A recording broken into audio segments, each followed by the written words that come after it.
우리 귀한 선생님들을 붙잡아 주시고 또 이 마지막 시간들을 통하여서 또 준비하신 하나님의 그냥 귀한 은혜를 사모하며 그 귀한 말씀대로 살아가길 하나님 원합니다. 하나님 이 시간 축복하여 주시고 하나님 여기 계신 사랑하는 목사님과 또한 선생님들이 정말 귀한 시간이 될 수 있도록 도와주시고 말씀을 전하는 자나 받는 자의 마음 가운데 주님께서 함께 하시어서 동일한 은혜로 하나님의 귀한 은혜를 채워갈 수 있도록 하나님 도와주시옵소서. 이 다음 세대를 세워가는 모든 일들 가운데 우리 모든 선생님들이 더욱더 힘을 낼 수 있도록 도와주시고 최선을 다할 수 있는 하나님의 우리에게 허락하신 귀한 사명들을 충실히 감당할 수 있는 귀한 선생님 되기를 간절히 소망합니다. 이 시간 끝까지 주님께서 책임져 주시고 처음 시간과 마지막 마치는 모든 시간까지 주님께서 준비하신 예비하신 귀한 은혜를 주시길 간절히 소망하며 살아계신 예수님의 이름으로 감사하며 기도합니다. 아멘.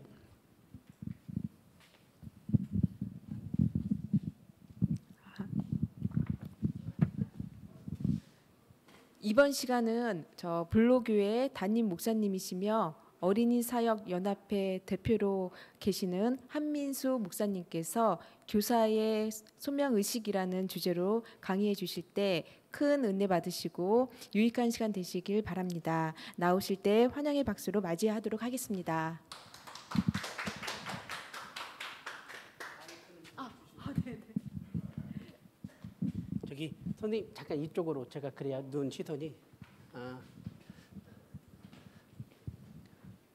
반갑습니다.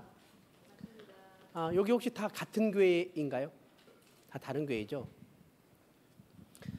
저에 대해서 제가 소개를 할게요. 저는 불로교회라고 하는 교회에 2016년도에 담임으로 갔어요. 6월에 담임으로 가서 올해 이제 7년이 지난 상태인데 제가 그 교회를 담임으로 갔을 때에 그 교회가 성도가 40명이었어요. 40명. 그리고 빚이 44억이었었고요. 그리고 이제 제가 또 자세한 이야기를 나누겠지만 풍지박살난 교회에 제가 담임으로 가서 지금 현재 저희 교회가 출석이 어른 아이들 합쳐서 788명이 출석하고 있어요. 어떻게 그게 가능했을까? 이게 되는가? 라는 것을 제가 지금까지부터 얘기를 할 건데 제가 8번 교회를 거쳐서 담임이 됐는데 8번 동안 저는 한 번도 이력서를 내지 않았어요. 이력서를 내지 않고 오늘 우리로 말하면 스카웃이 된 거죠. 그러면서 나름대로 진짜 고민하면서 제가 주로 제일 좋아했었던 것이 경영책들 그리고 맛집 그리고 어떻게 하면 여기 회사가 부흥할까 어떻게 하면 이 회사가 성장하는가에 대한 그런 것들을 참 좋아했는데 제가 교회를 다니면서 보고 느꼈던 것 중에 하나가 부흥하는 교회의 그 나름대로 교회마다 특징이 있다는 걸 알게 된 거예요. 실질적으로 건물이 크다고 교회가 부흥하는 것이 아니라 작다고 부흥하지 않는 것이 아니라 그 교회에 부흥하는 뭔가가 있다. 이게 무엇일까? 제가 이것을 깨닫게 된 거죠. 그래서 그것을 이 시간에 여러분들과 함께 같이 이야기를 나눠보고자 하는 것입니다. 그래서 그 안에 하나님의 은혜가 특히 가장 중요한 것은 하나님의 은혜가 임하게 되는데 그래서 지금부터 이제 함께 이야기를 나누려고 해요. 자, 혹시 교회 부흥 여기서 부흥이라고 하는 것은 무엇이냐면 영적인 성장과 함께 수적인 성장이 함께 나가야 되는 거예요. 제가 온누리 교회를 면접을 본 적이 있었어요. 이력서를 내기 전에 온누리 교회 면접을 보고 있었는데 그때 교육 담당 목사님이 지금으로부터 한 20년 전 얘기인 거예요. 저한테 그러는 거예요. 부흥을 체험해봤습니까? 라고 부흥을 체험했냐고? 체험했죠. 제 안에 성령이 있습니다라고 말하니까 그분이 하신 말씀이 그런 부흥 말고 수적인 부흥을 체험했냐고 물어보는데 너무 기분이 나쁜 거예요. 그리고 왔습니다. 그리고 저는 그 온누리 교회는 가지를 못했었어요.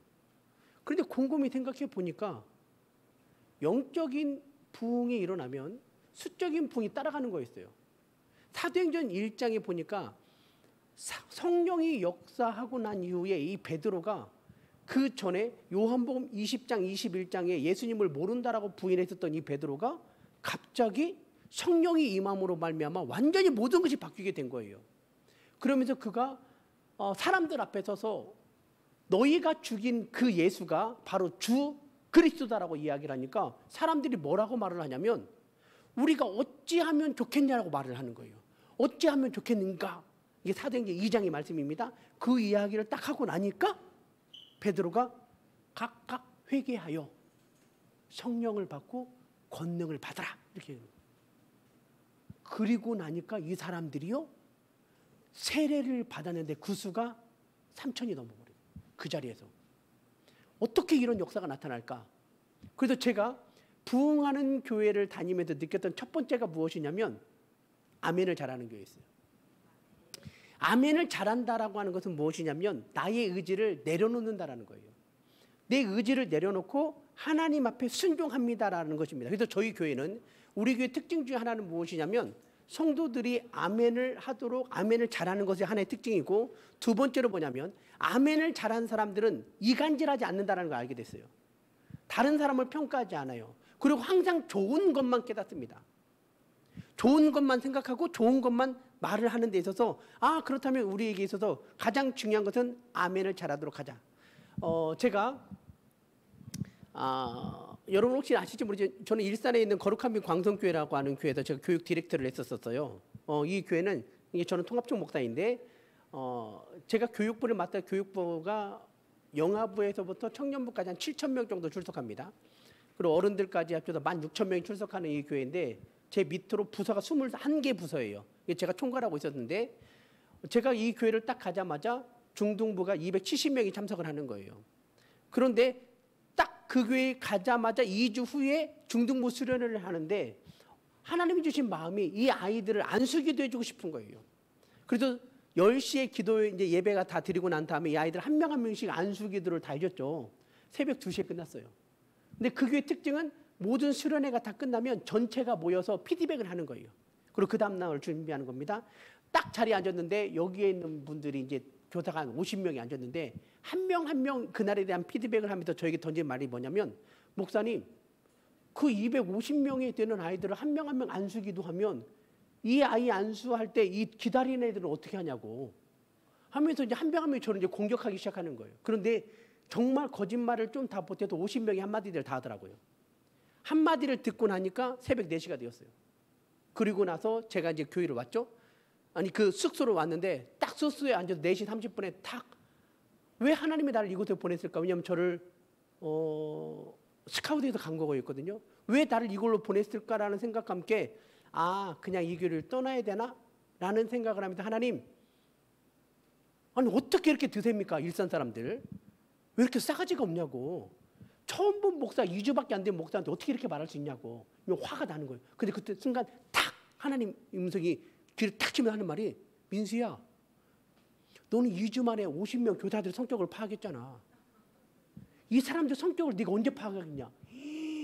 이거 함께 순간 그렇지 라고 그 다음날 모든 프로그램을 다 바꿔버렸어요. 교사들 위주로 다 바꾸고 난 다음에 그 주일날 이제 수련회 끝나고 주일날 제가 그랬어요. 선포한다고 우리 교회에 중등부 찬양팀, 성가대, 워십팀, 댄스팀부터 예배팀을 구성하도록 하겠다. 비전 트립을 가고 우리 교회의 중등부가 한국교회의 대표적인 중등부가 되도록 하도록 하겠다라고 얘기를 했어요. 피식 웃어버리는 거예요. 그런데 1년 후에 몇 명 됐을 것 같습니까? 중등부 270명이. 1년 후에 출석 530명이 돼버렸어요. 근데 그 중등부석은 300석이었거든요. 530명이 바닥까지 앉으니까 당회가 이제 고민하기 시작하는 거예요. 어떻게 할까? 근데 이렇게 많이 부흥했던 상태에서 이제 저를 중등부 목사가 아니라 교육 목사로 이제 저를 이제 바꾸게 된 거예요. 그러면서 제가 교육부 전체를 이제 아우르게 되는 그런 상태가 되었었는데 여기에서도 한 가지 가장 큰 은혜가 무엇이냐면 모든 교사를 모든 사람을 다 내 편으로 만들 수는 없다라는 거였어요. 어떤 경우이든지 간에 나와 반대되는 사람이 있다. 그러나 그 사람도 인정해 주라는 거죠. 그 사람을 인정하게 되었을 때 오히려 그 사람이 내 편이 될 수 있다는 걸 알게 된 거예요. 제가 교회 학교가 점점점 불어나고 모든 부서가 이제 부흥이 됐습니다. 그러다가 5월 달에 어린이 한마당이라는 것이 있어요. 근데 어린이 한마당에 제가 이제 그 타이틀을 정했습니다. 어떤 타이틀이냐면 학교 가기. 이게 제가 혹시 하는 이야기들 중에서 좋은 것들 좀 받아 적으시면 되는 겁니다. 학교 가기 프로젝트를 만들었어요. 학교, 교회, 가정을 기독교 문화로. 아마 혹시 페이스북이나 인스타에서 보신 분들 있을 수 있어요. 학교 가기 이거 했는데 아이들을 놓고 아이들 캠프를 했었는데 이 캠프에 아이들이 그 잔치거든요. 한 2,500명 정도가 이제 참석을 하게 된 거예요. 그러면서 그 아이들과 함께 만나면서 아이들이 부흥이 되고 모든 부서마다 또 그 아이들을 데리고 제가 중국 비전 트립을 가고 백두산을 올라가고 또 필리핀, 인도네시아, 미국, 일본을 이제 데리고 이제 다녔었죠. 그러던 중에 어느 날 담임 목사님 저를 부르는 거예요. 한 목사, 소문에 의하면 한 목사가 자기 사람을 만들고 있다는데 사실이냐고. 그러지 마. 목회는 그러는 거 아니야. 부목사가 어디 건방지게 네 사람을 만들어. 그 말을 하는 거예요. 저는 지금까지 그런 적이 없는데요. 아니야. 누가 그러더라. 근데 딱 누군지 알겠는 거예요. 누구냐면 선임 목사들인 거예요. 제가 교회 일을 하면서도 우리 전사님들한테 전사님들 강요하지 않겠습니다. 이번 주 토요일 날 모여서 우리가 주일 예배를 준비할 텐데 모여 주십시오. 라고 하니까 꼭 모이는 사람들이 몇 명인데 안 모이는 사람들이 싸가지 없는 사람들이 꼭 있어요. 근데 그 싸가지 없는 사람들이 나름대로 공부 좀 많이 하는 애들인 거예요. 그런데 지방대 출신 될 사람들은요. 광성교회에서 자기가 전도사를 한다는 것은 굉장한 정말 너무나 좋은 일인 거예요. 쉽게 말해서 삼성에 들어간 거죠. 지방 출신이. 그런 친구들은 진짜 열심히 했는데 우리로 말하면 이제 장신대 출신 이런 애들은요. 딱 주일날만 옵니다. 정말 알바처럼 행동하는 거예요. 그래서 우리가 이제 온 사람들끼리 열심히 일했는데 이거 소문을 만들어냈어요. 그러던 중에 2016년도, 15년도 11월에 담임 목사님이 저한테 그러신 거예요. 한 목사, 이제는 교육부 그만하고 교구로 넘어가라고. 알겠습니다. 순종했어요. 그런데 그거 난 다음에 11월에 정책당회를 여는데 정책당회 저는 장로님들 모든 교육자가 다 참석하거든요. 한 80명 정도가 정책당회를 딱 참석하는데 회의 중간에 잠깐 쉬십시다 하고서는 담임 목사님 한민수 목사 잠깐 앞으로 나와. 지금 다 앉아 있어요. 내가 얘기했지. 왜 자기 사람 만들고 있어? 한 목사 똑바로 안 해? 다 보고 있는 상태에서 제가 그 얘기를 들었는데 저는 그런 말 한 적 없는데요. 교구에서 한 목사 보이콧했어. 똑바로 해. 이렇게 말을 하는 거예요. 이 순간 딱 느낌이 와요. 누가 이겼다는 느낌이 와요. 그런데 그 이야기를 듣고 그날 저녁에 막 배가 쓰려오는 거예요. 정책당이 끝났습니다. 배가 너무 아파서 병원에 갔더니 하룻밤새 쓸개가 썩어버린 거예요. 그래서 다음날 일산병원에서 쓸개를 떼어냈어요. 쓸개를 떼어냈는데 담임 목사님이나 그 사모님, 그 선임 목사들 한 명도 연락이 안 오는 거예요. 뭐 그럴 수 있겠지. 바쁘니까. 근데 쓸개가 떼어낸 것과 동시에 제 혈압이 180에 140으로 올라갔어요. 그리고 완전히 이 장이 다 썩어버린 거예요. 그런데 이제 제가 이제 교육을 맡으면서 미국 비전 트립을 그 다음에 2월까지 했기 때문에 교구 사역보다는 비전 트립을 이제 준비하고 있었죠. 비전 트립을 다녀왔습니다. 3월이 되었습니다. 일제 신방을 딱 하고 있는, 거기는 이제 우리는 대신방이 아니라 일제 신방이라고 말했거든요. 일제 신방을 딱 하고 있는 그 찰나에 갑자기 5월 28일 날 담임 목사님 저를 불러요. 한민수 목사, 정읍에 있는 교회와 인천에 있는 두 개 교회가 담임이 났는데 한 목사 가라고 선택해. 근데 정읍에 있는 그 교회는 1000명 정도 모여요. 아이와 어린이 1000명 모이는 교회인데 제가 3번 정도 부흥 집회를 했었던 교회예요. 내가 가면 되겠다. 그렇게 생각하고 있는데 그래도 인천 가까우니까 다녀오라고 해서 제가 광성교회에서 차를 타고 일산대교를 딱 건너서 갔더니 세상에 다리 건너니까 5분 거리. 검단이라고 혹시 아십니까 여러분? 인천의 검단 신도시 거기에 있는 교회인 거예요. 근데 교회를 딱 보니까 교회 건물이 멀쩡하게 생겼는데 클라이밍이 있어요. 여러분 그 암벽 타는 거 있죠? 우리나라에 2개 있다네요. 교회 안에 암벽 타는 교회가. 뭐 이런 교회가 다 있어? 그리고 테라스가 딱 펼쳐져 있고 들어갔더니 그런데 교회를 딱 들어갔더니 이 찬 냉기가 내 온몸을 그냥 쫙 지금 이런 30도 날씨에 교회를 들어갔는데 이 찬기 오돌오돌 오르는 거 있죠? 이거 내 교회가 아닌 거예요. 근데 화요일 날 얘기를 했기 때문에 수요일 날 목사님 불렀어요. 한 목사 다녀왔어? 예, 다녀왔습니다. 블로교회로 가. 아니 목사님 저는 내가 담임으로 갈 건데 어떻게 저한테 저도 기도 좀 하겠습니다. 그랬더니 하지 말씀이 부목사가 뭔 기도하냐고. 기도는 평상시 하고 너의 임재는 담임이 기도하는 거야. 가. 저는 그 말에 이제 순종을 한 거예요. 그러나 목사님 저는 기도하겠다고. 그럼 알아서 기도해. 이렇게 했는데 금요일 저녁에 갑자기 비서실에서 연락이 왔어요. 올라갔죠. 그랬더니 낯선 장로님 4명이 앉아 있는 거예요. 담임 목사님입니다. 한민수 목사 인사요. 여기 블로교 장로님들이죠. 장로님 블로교로 담임으로 갈 한민수 목사님도 저를 갑자기 소개하는 거예요. 얼떨결에 인사를 했습니다. 인사를 하고 내려왔더니 그 다음날 비서실에서 행정실로 연락이 왔어요. 우리들한테 연락이 왔어요. 내일 한민수 목사 사임 주보 광고에 넣으라고. 올라갔어요. 목사님 그 교회는 저를 공동회의도 안 했는데 어떻게 저를 사임하냐고 했더니 하신 말씀이 뭘 걱정하냐. 내일 그 교회가 만약에 공동회에서 나를 모시지 않았다면 너는 사임하고 그 다음 주에 다시 광성으로 또 부임해. 이렇게 얘기를 하는 거예요. 참 이 담임 목사님들 참 생각 간단합니다. 제가 느낀 것이 있어요. 생각은 단순하고 교회는 단순해야 돼요. 이것도 여러분 포인트입니다. 복잡한 교회일수록 사람들은 헷갈립니다. 혹시 여기 교회 출신? 여기 교회 한 분이세요? 스태프 여기 교회입니까? 잠깐 마이크를 내릴게요. 여러분 오해하지 마십시오. 제가 이 교회를 오늘 1시간 전에 와서 이 교회를 다 돌았거든요. 그런데 각 층마다 무슨 실이 있는지를 제가 못 찾습니다. 약도가 있는데 너무 복잡한 거예요. 세 가족이 이 교회를 들어왔을 때 스스로 화장실을 찾아가고 스스로 예배실을 찾아가고 할 수 있는 뭔가 약도들이 각 층마다 이게 다 보여야 되는 거예요. 그런데 이것을 못 찾고 나중에서야 찾았어요. 앞에 있는 이 그림에 그려져 있더라고요. 아, 이런 거구나. 교회는요, 누구든지 세 가족이 들어와서 내 마음대로. 왜냐하면 여러분 우리가 식당을 들어갔을 때 사장님 화장실이 어디요라고 말하는 거기는 장사 망합니다. 알아서 화장실을 가야 되고요. 알아서 셀프면 알아서 자기가 물 먹게 해야 되는 거예요. 그런데 제가 이제 광성교회에서 주일날 1부, 2부, 3부, 4부, 5부 인사를 딱 했습니다. 인사를 했더니 연락이 왔어요. 블로그에서 만장일치 저를 모셨다고. 감사하고 이제 목사님 저 이제 잘 떠나겠습니다. 얘기를 딱 했더니 하신 말씀이 한 목사 그 교회 빚이 44억이야. 네? 그 교회 성도 지금 40명 모여. 목사님 그럼 그런 교회를 저를 어떻게 보냅니까? 뭘 걱정해. 잘 생각해봐.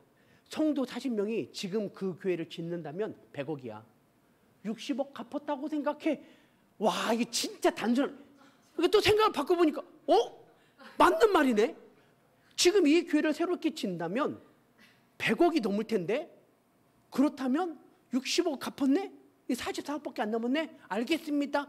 라고 하고 그 교회를 딱 갔는데 성도들이 약간 느낌이 이상한 거예요.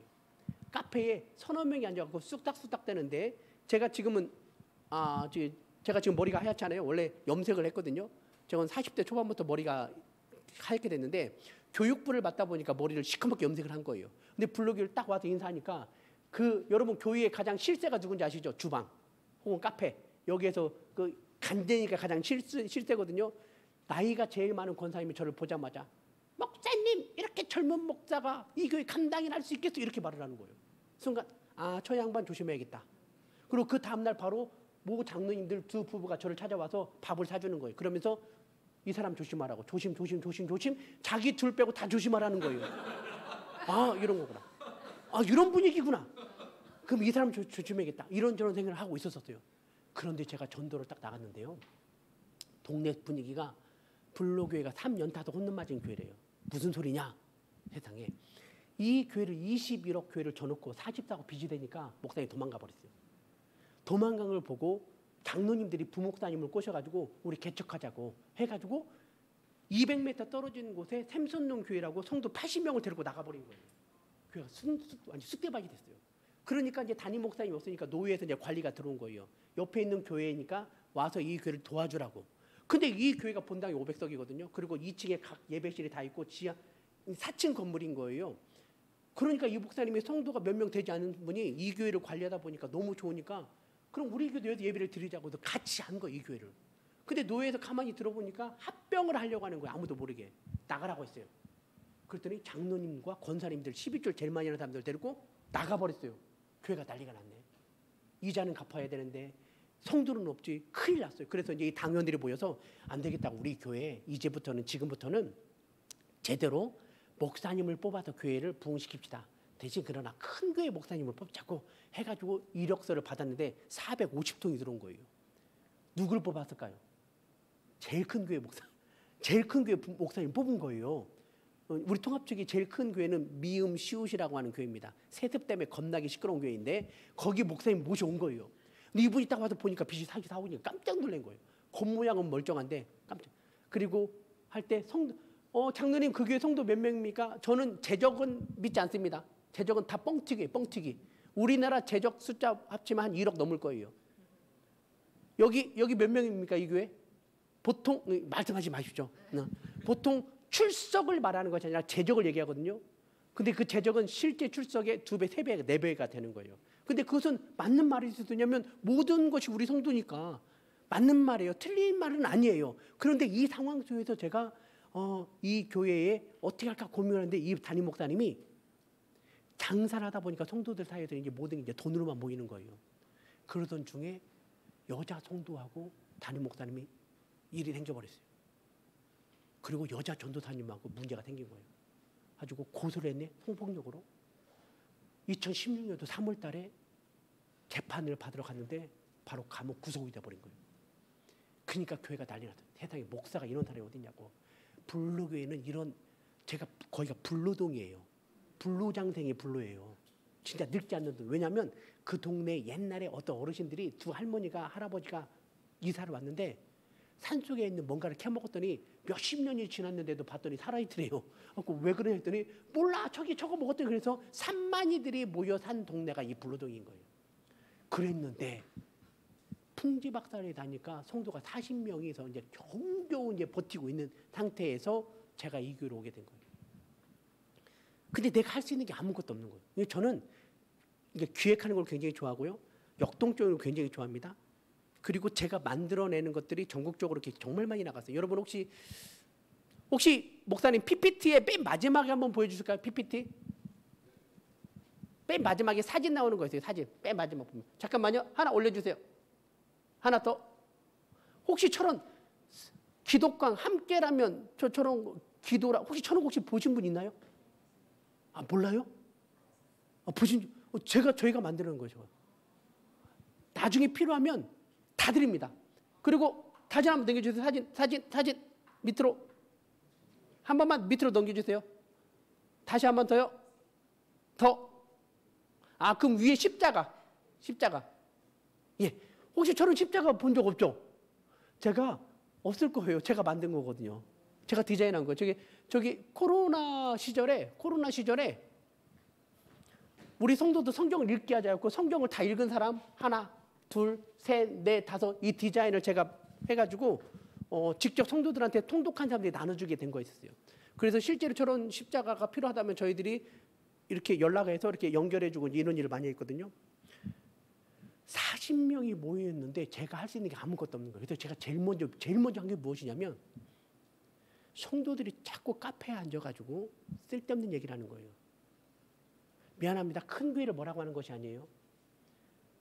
제가 부목교육자 시절에 정말 큰 교회들 다 다녔거든요. 이 교회 장점이 무엇인가를 다 체크했었는데 그때만 해도 카페는 없었어요, 교회가.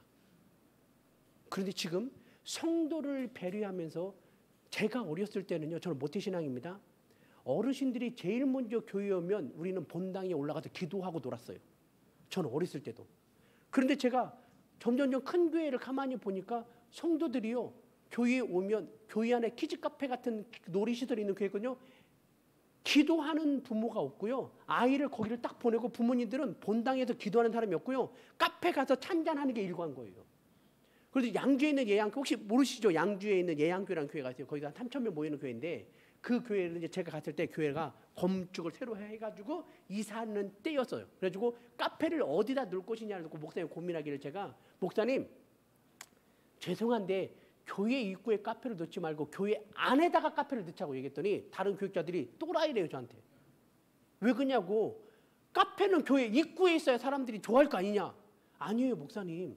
카페는 어차피 우리 성도들인데 우리 성도들이 모든 방과 모든 기도실을 지나면서 카페를 들어가서 교회를 보게 해야 된다고. 아니다 집어넣었거든요. 그게 먹혀버린 거예요. 1년 만에 그 교회가 성도가 900에서 2,000명이 돼버린 거예요. 근데 거기에 제가 이제 교회 학교가 300명에서 1,000명이 되면서 제가 이제 부흥이 됐다는 것에 스카우트에서 제가 이제 광성으로 가게 된 거였거든요. 그런데 내가 이 블로기로 왔더니 할 수 있는 게 아무것도 없는 거예요. 어떻게 할까? 그래 오직 말씀과 기도에 전무하자 했을 때 어떻게 했냐면 전도를 한 달에 12,000장을 뿌렸습니다. 어떻게 뿌렸느냐? 모든 아파트의 비밀번호를 다 접수했어요. 모든 원룸 다 접수했습니다. 빌라 접수. 여러분 비밀번호 어떻게 마이크 내려도 들리죠? 어떻게 하면 비밀번호를 접수할 수 있을까요?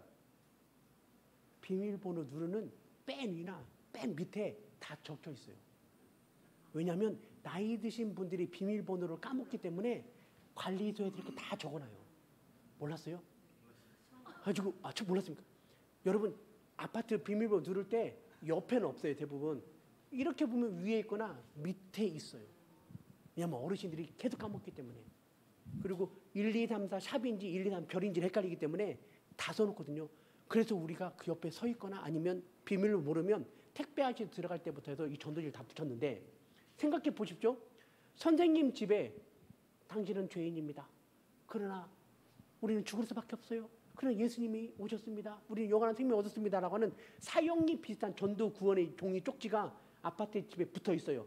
더구나 수원 제일교로 붙어 있습니다. 그럼 읽습니까? 아니면 쓰레기로 버립니까? 매주 붙어 있어요. 어떻게요? 한 번 읽고 버려요? 곰곰이 생각하니까 제가 6개월 동안 이걸 뿌렸거든요. 광성교회에다가 제발 좀 도와달라고 했더니 이 광성교회가 분립개척이 25개예요. 재밌게도 당신과 관계가 된 사람들은 26억, 20억, 17억 도와주는데 저는요 아무것도 안 했어요. 그냥 저는 내쳤다고 생각했어요. 내 몸 다 망가졌지? 아, 목사님 나를 정말 싫어하는구나. 그러나 그냥 나가라고 하면 당신의 해가 되잖아요. 아, 나를 내쳤구나 싶어서 블로그를 딱 왔는데 아무것도 도와주지 못해서 제가 일부러 거기 전도팀에 전화해서 제가 교육부 총괄을 하고 교육 시스템을 또 총괄을 했고 제가 행정도 했었어요. 그러니까 이 모든 팀들 돈 돌아가는 걸 제가 다 하는 거예요. 거기 전도팀 돈 있잖아. 좀 도와주십시오. 아, 전사님 좀 도와주세요. 권사님, 장로님 도와주셔서 그 돈을 당겨와서 이 120만 원어치 전도지를 인쇄해서 이것을 6개월 뿌렸는데 몇 명이 세가지고 왔을까요? 여러분 전도 안 합니까? 세상에 6개월 동안 한 명도 안 오는 거예요. 와, 12명 성도들 그나마 모아놓고 하는데 한 명도 안 오니까 이 좌절감이 느껴진 거예요. 안 되겠다. 그렇다면 우리 집 내가 이 교회를 온다면 제가 이 교회를 보면 제일 먼저 보는 게 주보거든요. 이 주보를 보니까 아, 이 교회는 대단히 담임 목사님을 높이는구나, 칭찬하는구나. 이 주보 하나를 보면서 이 교회는 국내 선교와 함께 해외 선교를 굉장히 많이 하는 교회구나. 그리고 이 교회는 헌금은 공개하지 않네. 이런 것도 그냥 우리는 아는 거예요. 근데 여기는 여기 교회이기 때문에 뭐라고 할 수는 없어요. 이런 특징을 알고 대신 너무 심플한 것이 예배 순서는 아주 심플해요. 사실 이 예배 순서는 보통 모든 교회가 하고 있는 순서는 다 들어있거든요. 그런데 한 교시 적었을 때 아주 간단하단 말이에요. 이렇게 주보를 보는 것처럼 그러면 내가 우리 교회를 하고 주보를 한번 붙여볼까 생각해요. 그럼 여기서 전략을 세웠습니다. 제가 블로그를 딱 부임했다 보니까 지금 여기 앞에보다 큰 한 2배 정도 되는 곳에 제 얼굴을 다 붙여서 쭉 부임 한민수 목사를 대형 현수막을 딱 걸어놨어요. 그러니까 돌아다니는 모든 사람들이 제 얼굴을 가는 거예요. 정말 쪽팔릴 정도로. 식당 가도 블루교회 목사님이냐고 말할 정도로. 근데 거기에서 제가 이제 무엇을 느꼈냐면 사람들이 나를 알아본다면 주보도 볼 수 있겠다. 그래서 그때부터는 이제 12,000에 빼고 8,000장씩 한 주에 1,300~400장씩을 이제 뿌리기 시작했어요. 계속 붙였어요. 한 달 정도 됐을까? 젊은 남자가 세 가지고 왔어요. 2017년도 3월 달에 세 가지고 2월 달 정도에서 3월에 세 가지고 왔어요. 근데 그분들이 11주를요. 온 지 3주 정도 지났는데 70만 원을 되는 거예요. 와, 우리가 그때 한 주 헌금이 160만 원이었거든요. 이건 정말 교회 절반이 헌금인 거예요. 그런데 세상에 2주 지나니까 이분들이 갑자기 교회를 떠나겠대요. 왜 그러냐고 물어봤더니 하는 말씀이 내가 새벽 예배 열심히 나오고 교회 열심히 청소했더니 갑자기 그 교회 권사님들에게 쑥떡 떠오르면서 도대체 이 두 남녀가 뭐가 부족해서 이 교회를 다니냐고 자기들끼리 쑥닥거리더라는 거예요. 지금 당신이 이 교회를 다니고 있음에도 불구하고 저 두 양반이 이쁘장한 사람이 뭐가 부족해서 30대인데 이 교회를 다니냐고 쑥덕거리는 소리 내가 기분 나빠서 못 다니겠다고 교회를 떠나버린 거예요. 근데 거기에 딱 떠났을 때 무슨 느낌이 들었냐면 이거 사람이 떠나는 거지 아니라 순간 돈이 떠난 거예요. 아, 70만 원. 아, 70만 원. 어떻게 하지? 그래서 제가 내가 싹군이구나. 내가 목사가 아니야. 내가 싹군이었구나. 하나님, 그렇다면 이 사순절이 다 지나가면 부활절이 되면 하나님이 저에게 뭔가 확실한 징표를 보이지 않으면 제가 교회를 사임하겠습니다. 제가 어느 순간 싹군이 되었습니다. 라는 생각을 했었어요. 그런데 이분이 떠나고 난 다음에 사순절 기간인데 나이가 한 60 정도 초반 정도 되는 남자 어르신들 두 분이 오신 거예요. 어른하고 부인이. 근데 그분이 이제 같이 예배를 이렇게 새벽 예배를 드렸는데 이분이 무엇을 결단을 했냐면 내가 교회를 옮기려고 하는데 마침 이 교회가 사순절에 50번 정도 예배가 있어요. 새벽기도 숫자 다 세고 주일 예배 숫자 세고 수요 금요일 숫자를 세면 사순절 7일에 49일 동안에 약 50번 예배가 있거든요. 그래서 우리는 4050 기도회라고 하는 거예요. 혹시 여러분 이런 데서 40 있어도 저희들이 이제 만들어낸 그런 용어들이거든요. 4050 기도를 딱 했는데 이 교회가 마침 사순절에 50번 예배가 있으니까 우리가 참석하고 사순절 끝나면 교회를 결정하자 이렇게 왔던 거예요. 근데 왔는데 저는 이제 처음 왔으니까 의욕적으로 막 프로젝터를 사용했죠. 그리고 열심히 합시다 뭐 합시다 해서 막 했는데 이 글씨가 안 보이는 거예요. 이게 희뜩해가지고 오래돼가지고 2007년도에 교회가 완성이 되고 제가 17년이 됐잖아요. 그러니까 약 한 11년이 되니까 이 프로젝트가 다 마치 간 거예요. 그러니까 이 두 분들이 새벽 예배 끝나고 저를 찾아갔어요. 목사님, 난 여기 등록한 사람도 아닌데 도대체 이거 얼마냐고. 깝깝해서 예배를 못 드리겠다는 거예요. 왜냐면 제 얼굴도 안 보이니까. 그래서 제가 그냥 어차피 우리 교인도 아니잖아요. 저거요? 한 2천만 원 될 겁니다. 얘기했어요. 그래서 다음 날 2천만 원을 딱 가지고 와서 이것 좀 바꿔달라는 거예요. 자기는 떠나더라도 예배가 너무 안 된다고. 그 2천만 원을 딱 들고 나서 큰일 났네요. 이거 그럼 바꿔야 되잖아요. 당회를 모집했어요. 장로님 네 분하고. 장로님, 저분들이 11조를 아니 헌금을 냈는데 어떻게 하냐고. 그러면 다시 이것을 10,000cc짜리로 한다면 이게 본당이 500석이니까 그 정도 거리가 나오겠죠.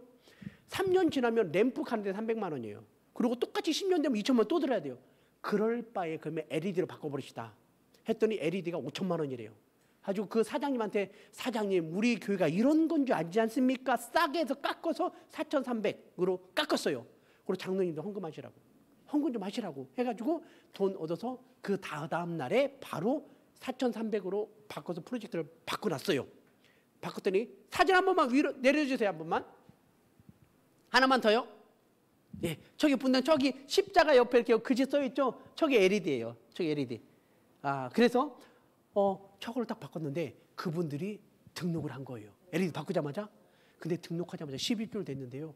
11조를 100만 원 내는 거예요. 도대체 뭐 하시는 분이냐고 했더니 도배하시는 분인 거예요. 아파트 빌라 전체를 도배하시는 분인 거예요. 가지고 11조를 그렇게 냈는데 이분들이 들어옴과 동시에 막 폭발적인 부흥이 일어날 것 같습니까? 안 일어날 것 같습니까? 그죠? 안 일어나는 거예요. 안 일어나는 거예요. 이상하다. 안 일어나는 거예요. 근데 왜 그러냐면 여러분 하나님은 사랑이라고 예수님 나를 사랑하셨다고 여러분 사랑합시다라고 성경에 관계된 정말 많은 이야기를 함에도 불구하고 내 마음속에 담임 목사님이 너무 싫은 거예요. 내가 그 목사님 용서가 안 되는 거예요. 내가 그 목사님한테 쓸게 떼어냈죠. 혈압 180 올라갔죠. 귀에 이석 띠 이명 띠 소리에 제가 잠을 못 자는 거예요. 지금도 저 소리가 나거든요. 몸이 완전히 망가져 버렸어요. 양쪽 그 콩팥하고 여기에 돌이 4개씩 들어있고요. 이것이 한 달에 한 번씩 돌이 내려가면 요로결석이 되는데요. 새벽에 응급실을 막 자주 가니까 너무 싫은 거예요. 정말 여러분 혹시 남자들 그 말 들었죠? 군대 전역하면 군대 보고 오줌도 안 산다고. 저는 군대를 너무 좋아해요. 1년에 한 10번 이상씩 찾아가거든요. 그 군대를 쳐다보면서 내가 가장 힘들었을 때를 다시 생각하는 것도 저는 묵상을 정말 좋아하는데 정말 일산은 쳐다보고 싫을 정도로 오줌도 안 살 정도에 있었던 거예요. 그럼에도 불구하고 목사님이 내가 광성에 있었기 때문에 나를 불로로 보낸 거 아니냐 싶어서 일주일에 한 번씩 목사님을 찾아갔어요. 찾아가서 목사님 이번 주 몇 명 나왔습니다. 이번 주 제가 이거 했습니다. 계속 보고하고 목사님 말씀하시는데 저희가 목사님을 알아요. 목사님 어떠냐면 딱 당신 자리에 앉습니다. 이게 지금 이게 당회실인 거예요. 딱 친한 사람이 오시면 딱 일어나고 거기 앉아 하고 딱 앉아갖고 차를 내리면서 차 한 잔 주면서 얘기 나누거든요. 제가 딱 하면요. 신문 딱 펼쳐놓고 왔냐? 응 그래 블록이 어땠어? 그래 잘해라. 뭐 해라 하면 저는 그냥 메모하는 거예요. 네 알겠습니다 하고 딱 인사하고 가는 거예요. 야, 이 걸음걸이를 나오는데요. 이렇게까지 해야 될까? 이건 정말 아닌데 하나님 나 너무 힘들다고 나 목회가 힘들다고 그래서 제가 이분하고 이걸 풀어야만 내가 목회가 되겠는 거예요. 그래서 광성에 연락했더니 마침 그분이 2017년 7월 달에 미국에 부흥회가 한 달 내내 있대요. 그래서 제가 우리 당회에다 얘기했어요. 나 열흘간 휴가를 줘라. 내가 이걸 풀고 와야겠다 하고 미국으로 제가 넘어갔습니다. 미국에서 만나면 깜짝 놀라는 거죠.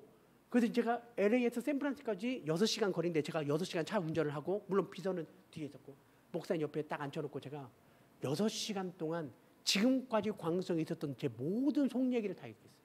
목사님, 저는 하나님 중심 교주 목사님 중심이었다고. 저는 한 번도 그런 적이 없습니다. 목사님 하면서 막 쭉 얘기를 다 했어요. 그랬더니 6시간 동안 한 말씀도 안 하시던 이분이 딱 이렇게 말씀하신 거예요. 네가 그릇이 되니까 내가 그랬지. 근데요, 그 말 한마디에 내 엉켜있던 이 가슴에 한이요 내려버렸어요. 근데 그 이후로부터 목사님이 저한테 민수야라고 부릅니다. 아무리 많은 사람이서 민수 왔냐 여기 앉아있고 저를 상석에 앉히는 거예요. 근데 그때부터 교회가 부흥이 되는 거예요. 그래서 지금 저 사진이 저기 아이들 하얀색 그 위 옆에가 위에 그 담임 정성진 목사님을 모시고 제가 설교한 거거든요. 50명 교회 40명 성도가 100명이 되고 150명이 됐다니까요. 이 선임 목사들이 어떻게 소문되냐면 보라고 한민수가 광성교회 다 빼갔다고 이렇게 소문된 거예요. 근데 제가 거기 댓글 안 했어요. 그리고 저를 모함 목사들 아무런 댓글 하지 않았어요. 그런데 2018년도 정도 치권형이 되니까 성도가 저렇게 부흥하기 시작하는 거예요. 그래서 2020년이 됐는데 2020년 2월이 이제 코로나 전인 거예요. 코로나 터지기 전에 우리 교회 성도가 제적이 890명이 된 거예요. 출석은 한 400명, 500명 하고 있는데, 근데 뭔가 불안한 거예요. 폭발적으로 교회가 부흥하고 있는데 내 성도가 아니라는 느낌이 있죠. 그 뭔가 있죠. 밥을 먹었는데 배고픈 거 있죠. 그래서 안 되겠다 싶어서 우리 부목사님들과 함께, 이게 저희 마인드입니다. 여기 교육전사님 계세요? 여기 전사님? 교육전사님. 목사님 혹시 계십니까? 그럼 제가 허짓해. 저는요, 제가 교육전사부터 시작을 했지만 저희 때도 그렇고 교육전사님들은 아이들에게 교육전사님들을 맡기는 것은 저는 옳은 방법이 아닌 것 같아요. 저도 그런 경험했지만. 왜냐하면 경험이 없어요. 일생일대 아이들은 그 한 번인데 잘못 만지면 아이들은 큰일 나는 거여서 저희는 어떻게 했냐면, 지금 여러분 어느 정도까지 시세가 올라가냐면 교육전사님의 사례비가 95만 원입니다. 평균. 95만 원에 보너스 주는 교회가 있고요. 학비를 다 줘야 돼요. 학비가 400만 원이랍니다. 그럼 지금 800만 원에 90만 원 n분의 1 하면 한 달에 평균 140, 150만 원을 사례비를 줘야 와요. 근데 서울에 있는 여기 이제 총신이나 장신 같은 경우는 서울에 있는 교회는 가지만 수원이나 저희 같이 일산이나 저희 인천 같은 지역을 가려면요, 돈을 더 줘야 가요. 더군다나 큰 교회 가면 가지 않습니다. 그래서 제가 당의원들에 얘기했어요. 150이면 준전입니다. 180이면 전입니다. 차라리 150만 원 교육전사 뽑을 바에 아파트 우리가 얻어주고, 빚을 얻어주고 전임을 뽑자고 하고 제가 전임을 뽑은 거예요. 혼자 있는 이 교회 혼자가 미치겠는 거예요. 그래서 일부러 목사님 뽑고 뽑아서 3명을 만들었어요. 그리고 4명이서 막 그냥 교회를 온갖 교회를 이제 돌아다니기 시작하는 거예요. 우리 교회를. 그렇게 해서 이제 이 교회가 됐는데 890 너무 불안한 거예요. 그리고 아웃시켰습니다. 1년 이상 장기 결석자들 다 탈락을 시켰거든요. 520명이 남은 거예요. 520명이 남아서 이 사람들 우리 교회에 출석하는 성도들, 그리고 나서 으쌰 딱 하려고 했는데 저희가 44억의 이자가 4.9% 있었어요. 세상에 한 달에 약 2,500~600만 원 정도의 돈을 막 메꿔야 되는데 모든 헌금이 나오면은 이자와 사례비로 끝나는 거예요. 큰일 났다. 이 교회가 어떻게 운영이 되냐. 그러니까 성도들이 돈도 궁금하지도 않은 거냐. 헌금 들어오면 이자. 이런 상태인 거예요. 더군다나 거기에 코로나가 터졌네요. 이건 감당이 안 되는 거예요. 그런데요, 하나님께 우리가 어떻게 할까? 야, 그러면 뭐 그냥 온라인 예배를 드리자. 이때 알곡과 쭉저기를 가르자. 대신 하나님이 알곡이라면 100배의 결실을 줄 거야. 창세기 말씀에 보니까 26장의 말씀에 보니까 이삭이 그의 농사했더니 100배의 결실을 맺었던 것처럼 100배를 줄 거야 라고 했어요. 2021년이 됐습니다. 22년이 됐어요. 그런데요, 5월 달이 딱 됨과 동시에 새 가족들이 오기 시작하는데 그 숫자가, 지금 저희는 출석 숫자를 말하는 겁니다. 지금 788명이에요. 이 코로나가 지난 이 상황 속에서 새 가족이 계속 몰려오기 시작하는데요, 이건 감당이 안 되는 거예요. 그럼 어떻게 이런 일이 일어날 수 있겠는가? 근데 여기는 한 가지, 여기 교육분야 이야기를 할게요. 제가 혹시 여기 보험하시는 분, 보험, 야, 이거 참 신기합니다. 제가 지난주에 광운도 전체 권사위 수련회를 냈거든요. 보험하는 사람이 수백 명 중에 한 명이 없어요. 도대체 내 주위에는 매일 보험하는 사람 많은데 우리 교회만 해도 보험 한 10명 되거든요. 한 명이 없어요. 그런데 어제 용인제일교회라고 용인노회 같은 그 교단이죠. 용인노회 제가 교사 세미나를 인도했거든요. 거기도 교사들이 많이 하셨는데 한 명도 보험이 없네. 근데 우리 누나가 수원에서 이게 수원에서 누나가 보험하고 있어요. 저희 누나가. 근데 뭐 보험 모르니까 상관. 누나가 저한테 그러는 거. 민수야, 너는 사람을 만나면 몇 분 안에 그 사람에게 보험을 전할 수 있느냐? 왜? 누나는 10분 안에 내 보험 팔 수 있어. 와, 대박. 우리 누나가 지금은 이제 옮겼지만 삼성화재 교육팀장이 있었습니다. 누나가 보험을 많이 만들어 냈어요. 그리고 누나 밑에 막 억대 연봉자들 그냥 쫙 깔려있는 정도인데, 그러니까 이제 이렇게 다른 데도 스카우트 돼가지고 이제 다른 보험을 하고 있거든요. 한 100명 정도 밑에 이제 직원들이 있는데 반절 이상이 억대 연봉인 것 같아요. 근데 어느 날 갑자기 2012년도, 11년도 11월에 누나가 저를 찾아와서 얘기하는 거예요. 저희 누나는 새벽 예배를 딱 끝나면 새벽 8시에 출근해서 밤 11시에 들어와요. 민수야, 누나가 이렇게 일하다가 죽으면 예수님이 나한테 너 뭐하고 왔냐라고 물어봤을 때 나 보험 팔고 왔어라고 대답할 것 같아. 누나 이렇게 하면 안 되겠다. 누나 더 열심히 신앙생활 해야 될 것 같아. 이렇게 얘기하는 거예요. 혹시 여러분 모르죠? 명선교회라고 혹시 아십니까? 수원에 명선? 저기 경희대학교 옆에. 어른 3,000명 모이거든요. 거기 성가대 주의자예요. 누나가 주의자고 어느 정도 스파르타식으로 성가대원을 시키냐면 70명 성가대원들이요. 매주 성가를 안보합니다. 안보. 악보 복원 안 해요. 그러니까 연습을 엄청 많이 시킨다는 거죠. 그런 누나가 신앙생활을 더 열심히 했다니까 내가 정말 쪽팔린 거예요. 그런데 이제 곰곰이 생각을 했어요. 어떻게 해야 될까? 그럼 나는 내가 어떻게 할까라고 하다가 정책당회 때 당론을 앉혀놓고 나의 장점과 주특기는 내가 목사가 되고 싶었던 것은 나는 어린 아이들부터 청년까지 나는 안수해주고 싶었다. 그래서 하나님의 지혜의 신이 임하기를 나는 원하는 그런 목적이 내가 목사가 되었다고. 실제로 제가 어느 정도였냐면 여러분 교사들도 마찬가지 교사 10년, 20년, 30년 동안 하신 분들이라면요. 그렇게 하셔야 되고요. 아이의 눈빛을 보면요. 아이가 앞으로 어떤 아이가 될 거라는 게 보일 정도까지 프로가 되어야 된다고 저는 봅니다. 목사님들이요. 성도의 표정 하나만 보면 다 알아야 되는 거예요. 제가 새벽 기도를 딱 하고 나서요. 그 다음 딱 자리에 앉아서 집사님 무슨 일이 있냐고 빨리 말하라고 말합니다. 표정 하나를 보면 삶을 알아야 된다니까요. 담임 목사라면 그 정도 되는데 심지어는 교사라면 그 정도는 알아야 되는 거예요. 이게 실제로 아이들 눈에 보이는 거예요. 너는 이거 했으면 좋겠다. 그런데 실제로 그런 일들이 일어나는 상태가 되었는데 지금 내가 블루교회 담임이 되다 보니까 어린아이가 아니라 저는 어른들 사역을 하고 있는 거예요. 근데 제가 가장 꿈꿨던 것이 무엇이냐면 저 수원제일교회 본당 정말 멋있어요. 나 깜짝 놀랐습니다. 제가 이 수원제일교회에서 가장 큰 충격받은 게 뭐냐면 겉모습과 안이 너무 달라요. 제가 옛날에 이 동네 많이 돌아다녔거든요. 누나가 수원 사니까 겉을 보면요. 여기는 거의 명동성당보다 더 보수적인 교회로 보여요. 더군다나 이 대리석 건물 자체는요. 우리나라에서 아마 100년, 200년이 지나도 이 교회는 역사에 남을 교회로 모습을 보일 거예요. 그렇잖아요. 안에 들어왔는데요. 모든 예배 실실 하나하나가 너무 잘 돼 있어요. 아마 제가 다른 교회에 간다면 여기 교회 얘기할지도 몰라요. 이 교회 정말 멋있다. 그러니까 시설이 크고 땅이 넓고 용인제일교회는 11,000평이라고 하네요. 어제 보니까 깜짝 머리 뒤통수 날아가는 줄 알았어요. 근데 제가 알고 있는 부평제일교회 한 3주 전에 집회를 했는데 거기는 주차장이 동시에 1,500대를 돼요. 100m 달리기 해도 끝이 안 보이는 교회. 그쪽 주차장. 가지고 성도들한테 물어봤더니 우리 교회는 주차장이 넓은 교회. 끝. 더 이상 교회에 대해 얘기할 것이 없는 거죠. 그래서 장로님한테 나는 본당에서 우리 아이들이 오전에 본당에서 예배를 드리는 게 꿈이라고 얘기를 했어요. 여러분 혹시 그런 교회 있습니까? 본당에서 주일학교 아이들이 예배를 드리고 있다. 이건 말도 안 되는 거죠. 교회 사이즈 크고 작을 떠나. 그래서 제가 얘기했더니 장로님들이 그럼 목사님 우리 그렇게 합시다. 어떻게 할까요?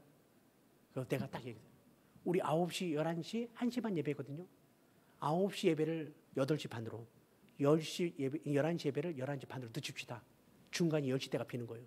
그 10시에 영아부, 유치부, 초등부를 본당에 집어넣고 거기에서 제가 예배인들을 하고 제가 이제 교육부를 하면서 느낀 것이 뭐냐면 영아부, 유치부 때 아이와 부모가 떨어지잖아요. 그 애들은 신앙생활 오래 못합니다. 제 경험담이에요. 아이들은요 어렸을 때부터 유치부와 부모님과 떨어지는 관계 속에서 주일날에 엄마 아빠 손잡고 교회 왔는데 또 떨어지는 거예요. 교회에 대한 이미지는 좋지 않고요. 아이들의 입장에서. 그리고 엄마 아빠의 신앙생활에 가장 각인이 될 수 있는 5세 미만의 신앙생활이 하나도 없는 거예요. 영화부실 들어가서 아이들 먹을 거 주고요. 유치부실 들어가서 먹을 거 먹고 놀고 하는 교회는 익숙하지만 엄마 아빠 손을 잡고 엄마 아빠 눈물로 기도하거나 엄마 아빠가 반듯하게 예배를 드리는 모습은 보여준 적이 없는 거예요. 그래서 제가 우리 교회는 과감하게 함께 예배 드리는 걸로 했어요. 그렇게 예배가 됐는데요. 2022년 5월부터 코로나가 풀렸잖아요. 본당 예배를 드리게 됐잖아요. 그리고 나서 지금 우리가 본당에서 130명이 지금 예배를 드리고 있는 거예요. 그런 것 하나하나를 제가 이제 여기 이제 접목을 하기 시작했던 거죠. 그래서 이제 제가 이제 지금부터가 이제 여러분과 이 얘기를 나누고 싶은 거예요. 그렇다면 교회가 부흥하고 성장하는데 무엇이 가장 중요한가? 제가 옷을 좀 벗겠습니다.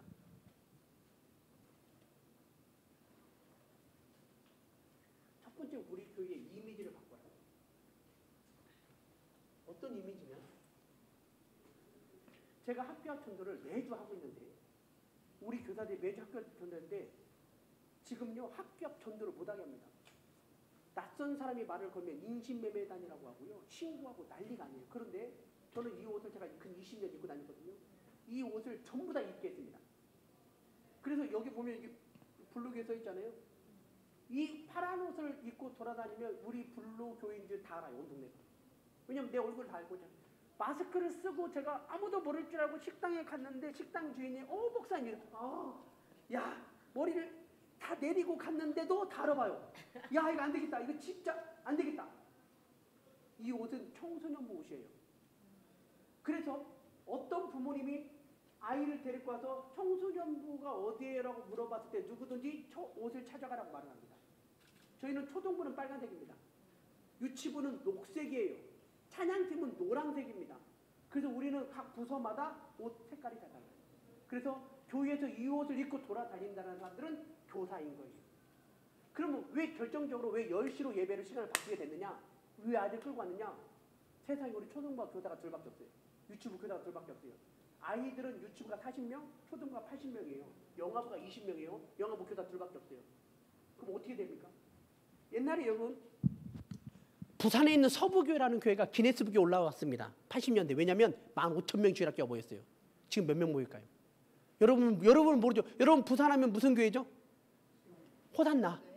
호산나 교회가 가장 합동적으로 크잖아요. 호산나. 그리고 또 어느 교회 있어요? 수영로. 수영로가 제일 크고 그 다음에 호산나 교회. 세계로 그렇죠. 거기도 크죠. 거기는 이제 디테일 부분 해가지고 여러 개 교회가 있잖아요. 그런데 옛날에는요 부산 서부교회 있었어요. 근데요 지금 거의 주일학교가요 300명 모여요. 왜 그런지 아십니까? 다음을 준비하지 못했던 거예요. 구시가지에 지금도 여기가 조사하면 절대 그 얘기하면 안 된다고 끝까지 버틴 것이 완전히 낡아 빠져버려요. 근데 부산 수영로는 교회를 옮겼죠. 새로 졌는데 거기가 우리나라의 제일 비싼 아파트들의 촌 엄청나게 미래를 바라볼 수 있는 것이 무엇인가라는 거죠. 근데 첫 번째 이미지가 무엇이 중요하냐면 제가 이 교사 강습하면서 저한테 이제 어떤 강의로 제가 준비하면 될까 했더니 목사님 교사에 소명했으면 좋겠어요 라고 저는 사실 이 시간에 제가 혼자 강의하는 줄 알았어요.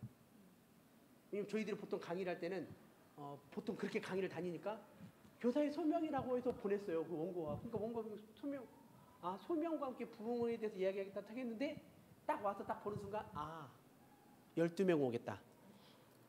누가 교사의 소명 의식을 갖고 이 강의에 들어오겠는가? 12명 오겠다라고 생각을 한 거예요. 이게 뭐냐면 이미지라는 거예요. 그 이미지는 그 교회와 그 사람과 그 평온의 모든 것을 바꿔버립니다. 근데 그 이미지는 어디서 시작이 되냐면 중요한 것은 저는 아멘에서부터 시작이 된다라고 해요. 아멘을 잘하는 사람이 어떻게 싸우겠냐고요. 예수 그리스도의 은혜 가운데서 말씀 가운데 아멘을 잘하는 사람이 어떻게 남편한테 함부로하겠냐고요. 어떻게 아내한테 함부로하겠냐고요. 그래서 이 이미지를 정말 바꿔라.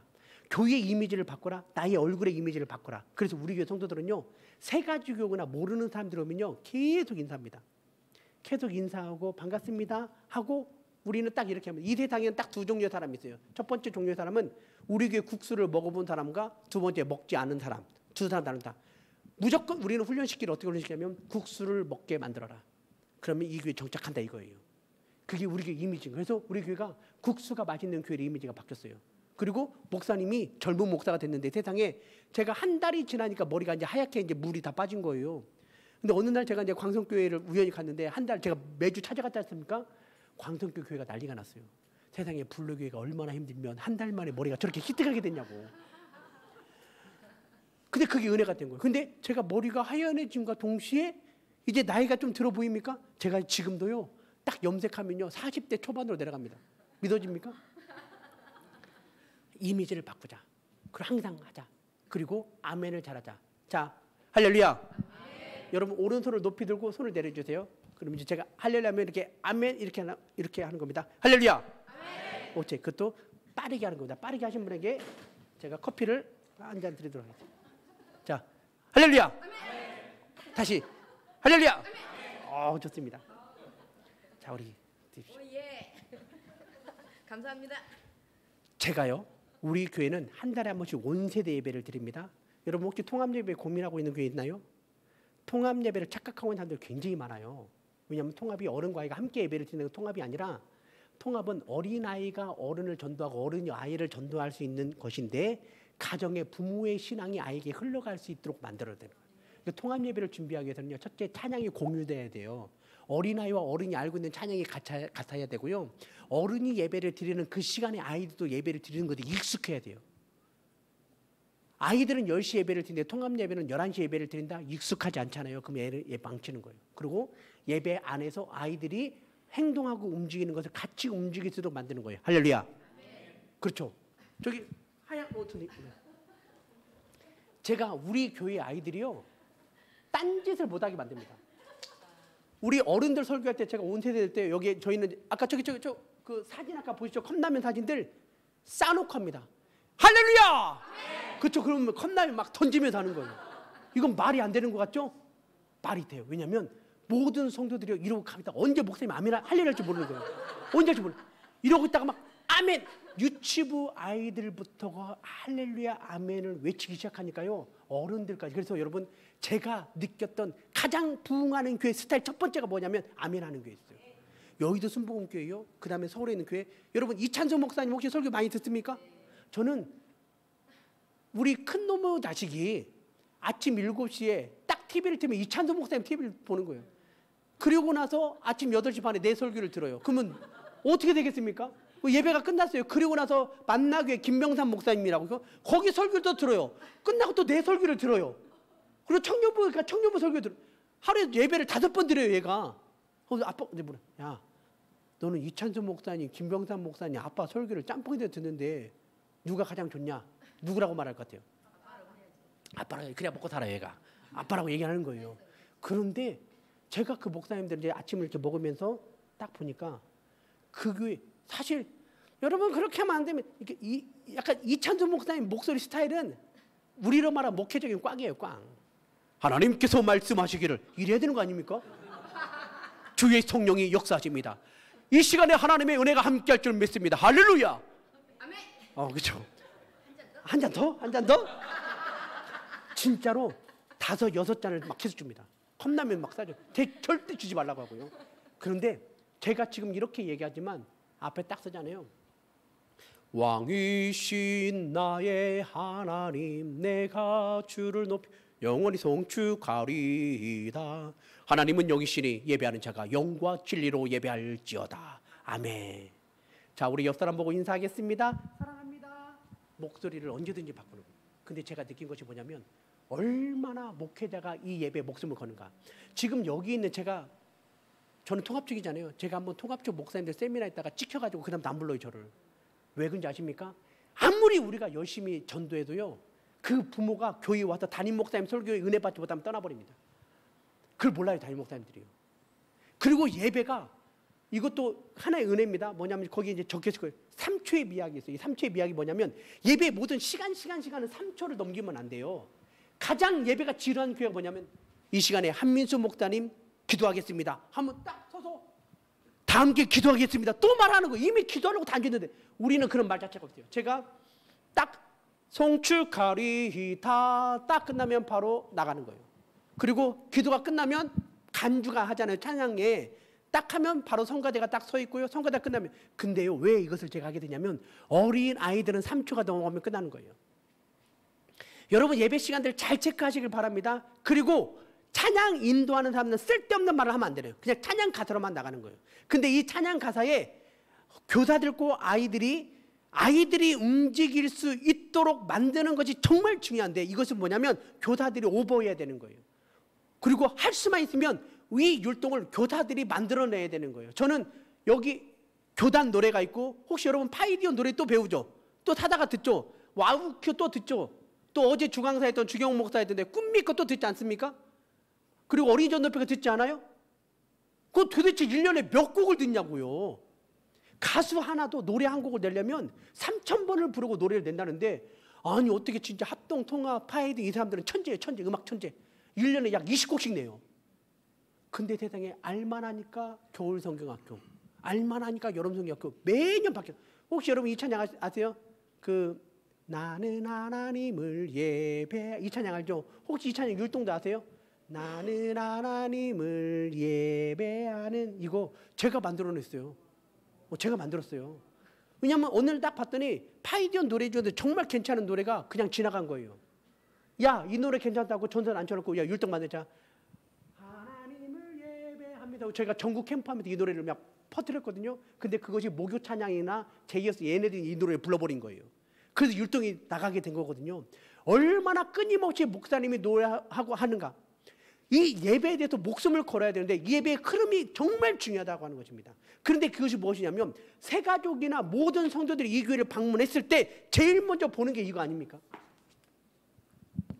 그렇다고 여러분들 주부에 너무 많은 돈을 투자하면 되면 안 돼요. 초등학교 청소년부 같은 경우는 주부에 읽을 거리를 만들어 놔야 돼요. 여러분 잘 생각해, 이것도 이렇게 접근해야 되는 겁니다. 여러분이 교회에 왔어요. 예배를 드립니다. 어른 예배를 드리려고 왔어요. 예배를 드리려고 11시 예배인데 10시 50분에 우린 신앙이니까 10분 전에 오지 않습니까? 10시 10분에 딱 앉았어요. 50분 앉았어요. 딱 앉았는데 기도를 합니다. 하나님 예배 가운데 함께 해달라고. 몇 분이라 기도하십니까? 많이 길어야 1분이에요. 자, 눈을 떴어요. 그 다음 뭐 합니까? 그 다음 뭐예요? 아, 주부 쳐다보죠. 뭐 합니까? 주부를 쳐다봤어요. 근데 주부 중에서 뭘 쳐다봅니까? 헌금 명단에 내 이름이 있나 없나? 대부분 교회요? 이름이 없나? 빠지면 그 교회 난리 나는 거예요. 목사님 감히 내 이름을 빼뜨렸냐고. 여기는 없으니까 진짜 큰 은혜인 거예요. 왜냐하면 이 수천 명 되는 교회 명단 어떻게 하겠습니까? 그리고 나서 뭐 합니까? 오타 찾아내죠. 주부 오타 찾아갖고 목사님이나 행정직원한테 어떻게 이럴 수 있냐고 얘기를 하죠. 그리고 나서 뭐 하죠? 두리번 거리는 거예요. 누가 왔는지 이렇게 쳐다보는 거예요. 그리고 찬양팀 연주 잘하나 이거 쳐다보고 있는 거죠. 그리고 예배를 드렸을 때의 그 은혜가 될까 이거였어요. 아이들에게 적용했습니다. 그대로 아이들이 교회에 왔어요. 어서 와, 반가워, 선생님이 만났습니다. 여기 앉혔어요. 끝. 그럼 이 아이는 주부라도 있으면 다행이에요. 주부 없으면 그냥 앉아서 이렇게 있다가 선생님이 따라서 자 얘들아 안녕, 자 율동하자 하고 율동하면 율동이 되겠냐는 거죠. 이게 율동이 될까요? 나도 하기 싫은 걸 왜 애들한테 하냐는 거죠. 그래서 저희가 과감하게 어떻게 하면 예배 시작 10분 전에 아이들을 웃게 하자. 대신 여기 웃게 하는 데 있어서 아이들을 웃게 하고 아이들이 동참하게 하는 데 있어서 무조건 누구나 1등할 수 있는 게임을 도입하자고도 게임을 제가 도입하게 된 거예요. 자, 한번 해보겠습니다. 자, 1번 박수 하면 박수를 한번 딱 치고 머리에 손 얹습니다. 자, 1번 박수 시작. 자, 2번 박수 하면 딴딴 귀 잡는 거예요. 2번 박수 시작. 자, 3번 박수 하면 하나, 둘, 셋 하고 부리를 손 내립니다. 3번 박수 시작. 자, 1번 시작. 2번 시작. 3번 시작. 자, 1번, 3번 시작. 좋아요. 대신 모든 것이 끝나면 아멘을 외쳐야 되는 거예요. 자, 다시 합니다. 자, 준비. 2번, 3번 시작. 아멘. 그렇죠. 그렇게. 그래서 1등 하면 선물을 주는 거예요. 이거 지금 첫 게임은 이거는 모든 만국통 그 헌법 일주일주의 첫 게임은 연습 게임이 다 나와 있어요. 자, 이 방법을 하는. 그럼 애들이요. 할렐루야. 아멘. 그렇죠. 선생님 커피 또 드릴까요? 네, 됐어요. 있습니다. 아이들을요 정신없게 만들어요. 근데 이것은요 그날 온 아이들만 할 수 있어요. 자, 준비하십시오. 1번 박수 시작. 아멘. 아멘. 이게 첫 번째 게임. 두 번째 게임. 자, 할렐루야. 할렐루야입니다. 제가 실질적으로 이 할렐루야 이 하나만 가지고도 교회가 부흥한 교회 정말 많이 봤어요. 자, 할렐루야. 아멘. 그렇죠. 할렐루야. 아멘. 할렐루야. 아멘. 여러분 아멘 혹시 아멘 잘 안 되죠? 저는 여러분 교회가 몇 년 됐죠? 저는 제 모교회가 1907년에 세웠습니다. 저는 전통적인 신앙을 배웠고요. 저는 제가 교회를 다닐 때는 교회에서 신발 벗고 교회를 들어왔었어요. 그리고 강단은 한 번도 올라간 적이 없고 성탄절 때 발표할 때만 올라갔어요. 강대상은 정말 성부, 성자, 성령 하나님만 인지하는 거죠. 진짜로. 그런 교회를 제가 신앙생활했는데 안 되겠다 싶어서 이제 지금 오늘날 이렇게 교회를 보면서 어떻게 하면 우리 성도들이 어떻게 하면 우리 아이들이 하나님의 은혜 가운데서 회복이 될까라는 걸 고민하기 시작해요. 저희 아버지가 교사 50년 했어요. 저희 아버지가 성가대를 53년 하셨거든요. 완전히 보수 중에 신앙생활 했던 제가 어느 날부터 아멘을 배우기 시작했어요. 왜냐하면 큰 교회, 전국에 있는 큰 교회를 다 다니기 시작했어요. 그런데 그 교회를 보니까 아멘을 너무 잘하는 거예요. 그렇다면 이 아멘을 어떻게 연결시킬까? 아멘을 게임으로 도입하자. 그럼 그냥 무조건 아멘 하면 안 되겠다? 좋다. 자, 할렐루야. 아멘. 할렐. 아니야. 자, 선생님들 이거 나중에 써보고 싶죠? 자, 머리 손 얹어. 따라하면 하나님, 저에게 지혜를 주세요. 자, 손 내리십시오. 자, 할렐루야. 아멘. 할렐루. 자, 머리 손 얹으십시오. 자, 따라합니다. 하나님 나에게 지혜를 주세요. 자, 손 내립니다. 할렐루야. 아멘. 할렐루. 아멘. 머리 손 얹으십시오. 하나님. 근데 이거 지금 아이들 아무것도 아닌데 지네들이 신앙 고백을 하는 거예요. 따라서 하나님 나에게 지혜를 주세요. 목사님이 할렐루야 하면 저는 아멘하고 할렐루 하면 저는 야를 해야 되는데 거기까지는 안 돼요. 주여 나를 불쌍히 여겨주세요. 자, 손 내리시죠. 매주 아이들을 훈련시키는 거예요. 자, 할렐루야. 아멘. 할렐루야. 할렐루야. 아멘. 할렐루야. 이게요. 내 삶의 모든 것이 꼬였고 내 삶의 모든 것이 안 된다는 건 뭐냐면요.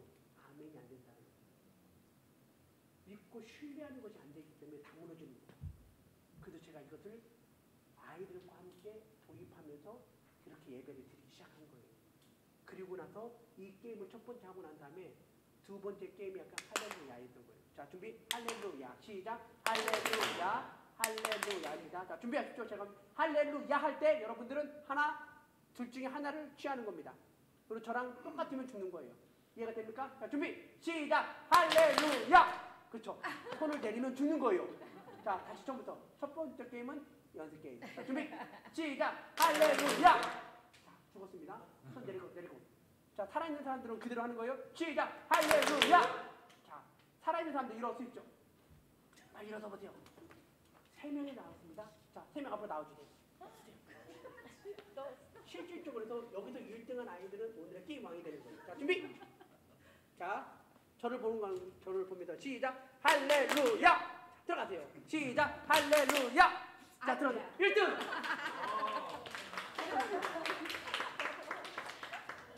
이 작은 것 하나가 아이들에게는 굉장히 작은 거예요. 같이. 자, 그 다음에 자, 두 번째입니다. 따라가기입니다. 아까 1번 박스 이것은 그냥 아이들 분위기를 보고 제가 하는 거고요. 사실 이것은 너무 어린 아이들은 말귀를 못 알아듣대요. 근데 이것은 아주 쉽습니다. 제가 우리 교회에 핸드폰을 내려놓고 게임 문화를 바꾼 것이 이거였어요. 자, 따라갑니다. 말씀. 기도. 찬양. 말씀. 기도. 찬양. 근데 지금 이렇게 되다 보면 애들이 말할 거야, 안 할까요? 안 하는 거죠. 여러분이 말씀, 기도, 찬양 소리가 나와야 돼요. 이게 안 되면 다 무너집니다. 자, 말씀, 기도, 찬양. 자, 제가 말씀, 기도, 찬양, 말기, 찬 하면 여러분들은 하나, 둘, 3개의 동작 중에서 하나만 하는 겁니다. 저랑 똑같으면 죽어요. 오케이? 자, 준비. 자, 말씀. 말을 해야죠. 여러분, 이게 제가 사실 지혜를 주세요. 따라서 여러분 교회가 왜 우리가 부흥이 안 될까를 잘 생각해 보십시오. 아멘하지 않는 교회가 부흥이 안 된다고 했잖아요. 네. 따라하지 않는 교회가 안 되는 거예요. 담임 목사님 하니까 안 따라서 하잖아요. 저희 교회는 어느 정도까지 철저히 훈련되냐면 모든 대표 기도자들이요. 대표 기도할 때 우리는 3대 목표 저기 보면 오직 믿음 예술 따라하는 믿음 고척이 있잖아요. 그럼 우리는 섬기는 교회 인질 양성하는 게 상시 통하는 교회가 우리 교회 3대 목표란 말이에요. 그러면 모든 대표 기도자가 기도 만미에 우리 교회는 섬기는 교회 인재를 양성을 상시 통하는 교회 해달라고 초중고청 어른 예배 모든 대표기자는 이 말을 다 집어넣습니다. 그래서 담임 목사님의 이 목회 마인드가 아이들까지 그대로 다 올라가고 있는 거예요. 그래서 우리는 어떤 교회야? 자, 물어봅니다. 이 교회는 어떤 교회입니까? 이 교회는 어떤 교회냐고요? 어떤 교회? 이것을 한마디로 말할 수 있는 것이 이 이미지예요. 그래야 전달할 수 있어요. 너 어느 교회 다니는데 우리 교회는 섬기는 교회 인재를 양성하는 상식이 통하는 교회야. 뭘 섬기는데 어른을 섬기고 지역을 섬겨. 인재 어떻게 양성하는데 우리는 우리 교회 아이들을 데리고 비전 트립을 떠나고 우리 아이들에게 말씀을 전하고 있어. 어떻게 섬기? 지역에 우리는 냉장고 동사무소에다가 성도들이 이런저런 음료수 갖다 놓은 것을 가져다 주면 65세 이상 어르신들이 나는 냉장고를 하고 있고 지역에 장학금 아이들 돕고 있고 이렇게 하고 있어라고 말할 수 있는 이 거리 한 절이 필요한데 이게 안 되는 게 뭐냐면 목표라는 거예요. 여기 여기 그 적혀 있거든요. 이미지가 되어 있는 교회가 열정이 있어야 되는데 열정조차 없고 목표가 없기 때문에 뿐이 안 되는 거예요. 왜 열정이 안 되는지 아십니까? 목표를 잃어버리기 때문에. 왜 목표가 안 되는지 아십니까? 열정만이 사라지기 때문에. 그 열정이 어디 난 저는 아멘이라고 보는 거예요. 여러분 생각해 보십시오. 한 명을 놓고도 제가 무슨 생각이냐면 만약에 여기 한 명, 두 명, 세 명 정도면 진짜 내가 갖고 있는 노하우를 다 전수해야겠다는 생각이 들어요. 오늘 이 자리에. 왜냐면 제가 말했잖아요. 첫 번째 이미지 제목부터가 실패해버렸다고. 그리고 또 이 시간대가 특강을 한다는 것 자체는 이미 특강보다 집에 가는 시간이에요. 그렇지 않으면 누가 여기 더 앉아있습니까? 딱 봐도 뻔한데 뭐 찬양을 아까 들었겠다 뭐 있겠다 딱 보면 나 같아도 보고 그냥 집에 간다니까요. 근데 이걸 어떻게 하느냐? 그럼 내가 무엇을 하느냐? 이게 굉장히 중요한 거예요. 자, 따라서 하겠습니다. 할렐루야. 아멘. 그렇죠. 이런 방법에 있어서 자, 한 번만 더 합니다. 말씀. 기도. 찬양. 정신없게 하는 거예요. 제가 아이들은요 정신줄을 놓아야 하나님을 찾아갑니다. 아이들 정신줄 놓아야 되는 거예요. 자, 말씀, 기도, 찬양. 말기찬 할 때 여러분 세 가지 동작 중 하나를 하는 겁니다. 이제. 말씀, 기도, 찬양입니다. 그런데 이 게임의 가장 큰 장점이 뭐냐면 자 선생님 잠깐만 놔줘. 여러분들이 이거 하나만 매주 하면 부흥합니다. 자, 따라서 해보세요. 자, 말씀, 기도, 찬양. 자, 말씀, 기도, 찬양, 말기찬 할 때 지금 한 번 살았죠? 그럼 여러분들 한 번이라고 외치세요. 자, 몇 번? 자, 그대로 있으세요. 말씀, 기도, 찬양, 말기찬 몇 번? 두 번. 말씀, 기도, 찬양, 말기찬. 자, 이래도 두 번이면 두 번에 들어간 거예요. 그래서 각 반 선생님들 대표들 나와서 게임을 해서 이 숫자가 높은 그 반에게 아이템 쏴버리는 거예요. 그리고 1등이 이 숫자가 아이들한테 그래서 한 20번 정도까지 해서 1등이 되면 그 친구는 그 주에 게임왕 그 월에 게임왕이 되면 이것을 자연스럽게 선물을 줘요. 그래서 만약에 게임 5번이 되면 뭐 아이스크림을 준다던가. 근데 아이들에게 주는 것은 큰 것을 주면 안 돼요. 저희는 사탕을 줍니다. 근데 이 사탕이 까는 사탕인데 절대 예배 시간에 먹으면 안 되고 이 사탕의 개수는 그날 받은 개수를 선생님한테 말을 합니다. 그 개수를 모아서. 그런데 이것은 제가 언제 어떻게 줄지 몰라요. 할렐루야. 아멘. 그렇죠?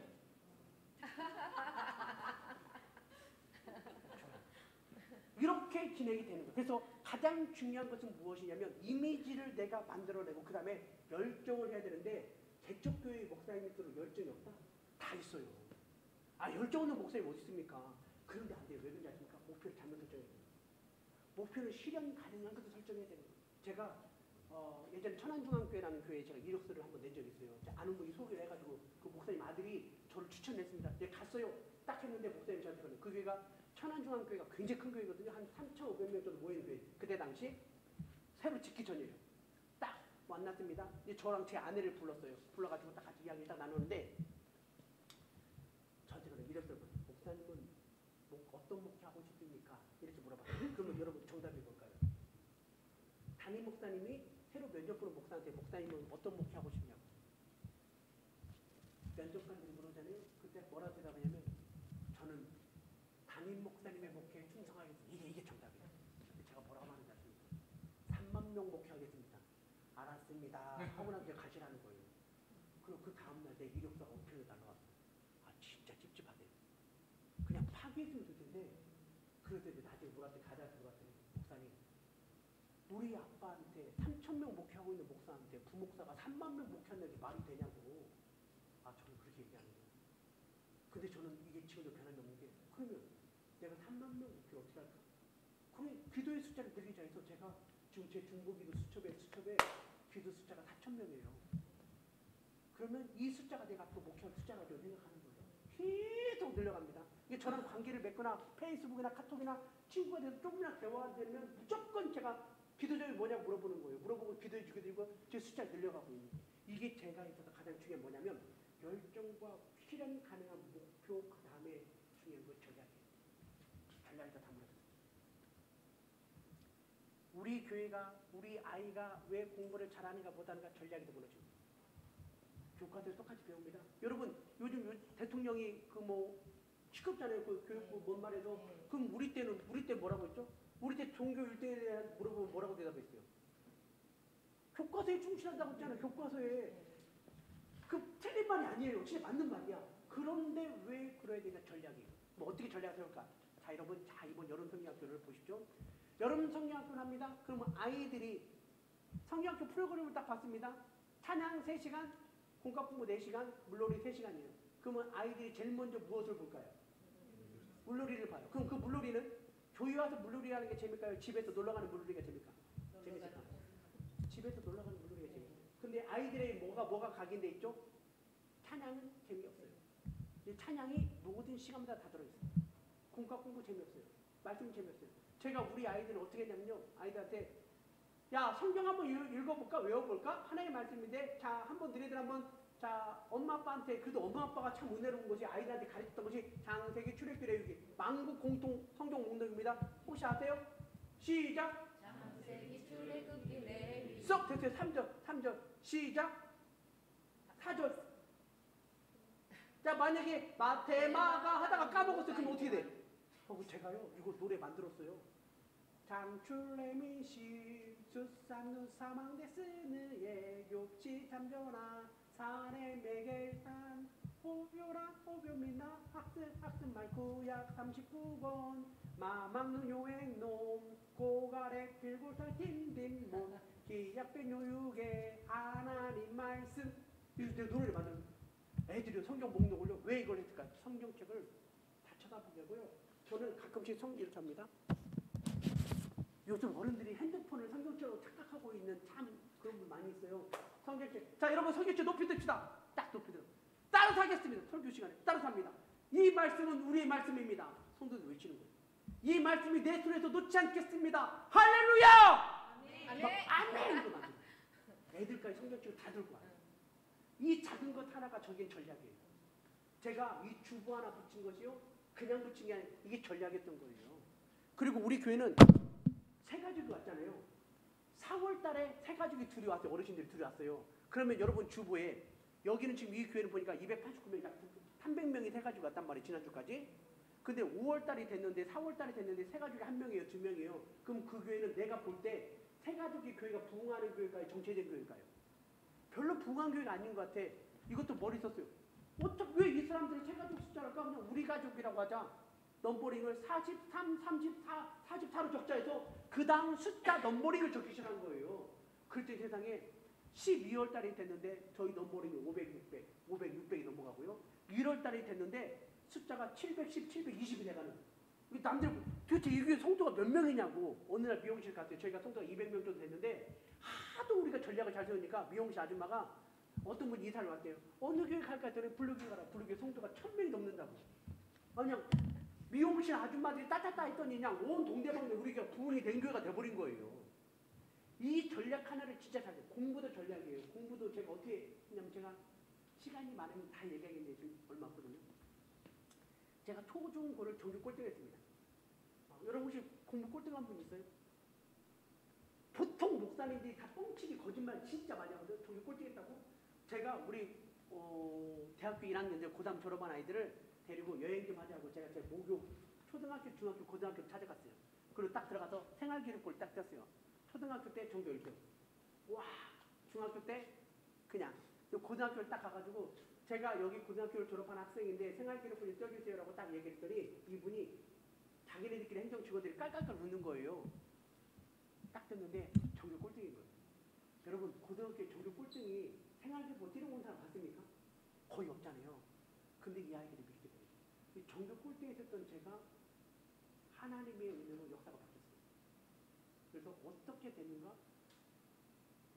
고등학교 3학년 때 원서를 딱 쓰려고 하는데 저희 학력고사였거든요. 원서를 쓰려고 하는 그때에 생활기록부를 딱 보고 그 교감 선생님이 저를 보면서 이 새끼 머리가 좋으면 공부 이게 뭐냐고 좀 비싸대게 때리더라고요. 저희 때 죄송합니다. 맞는 때였으니까.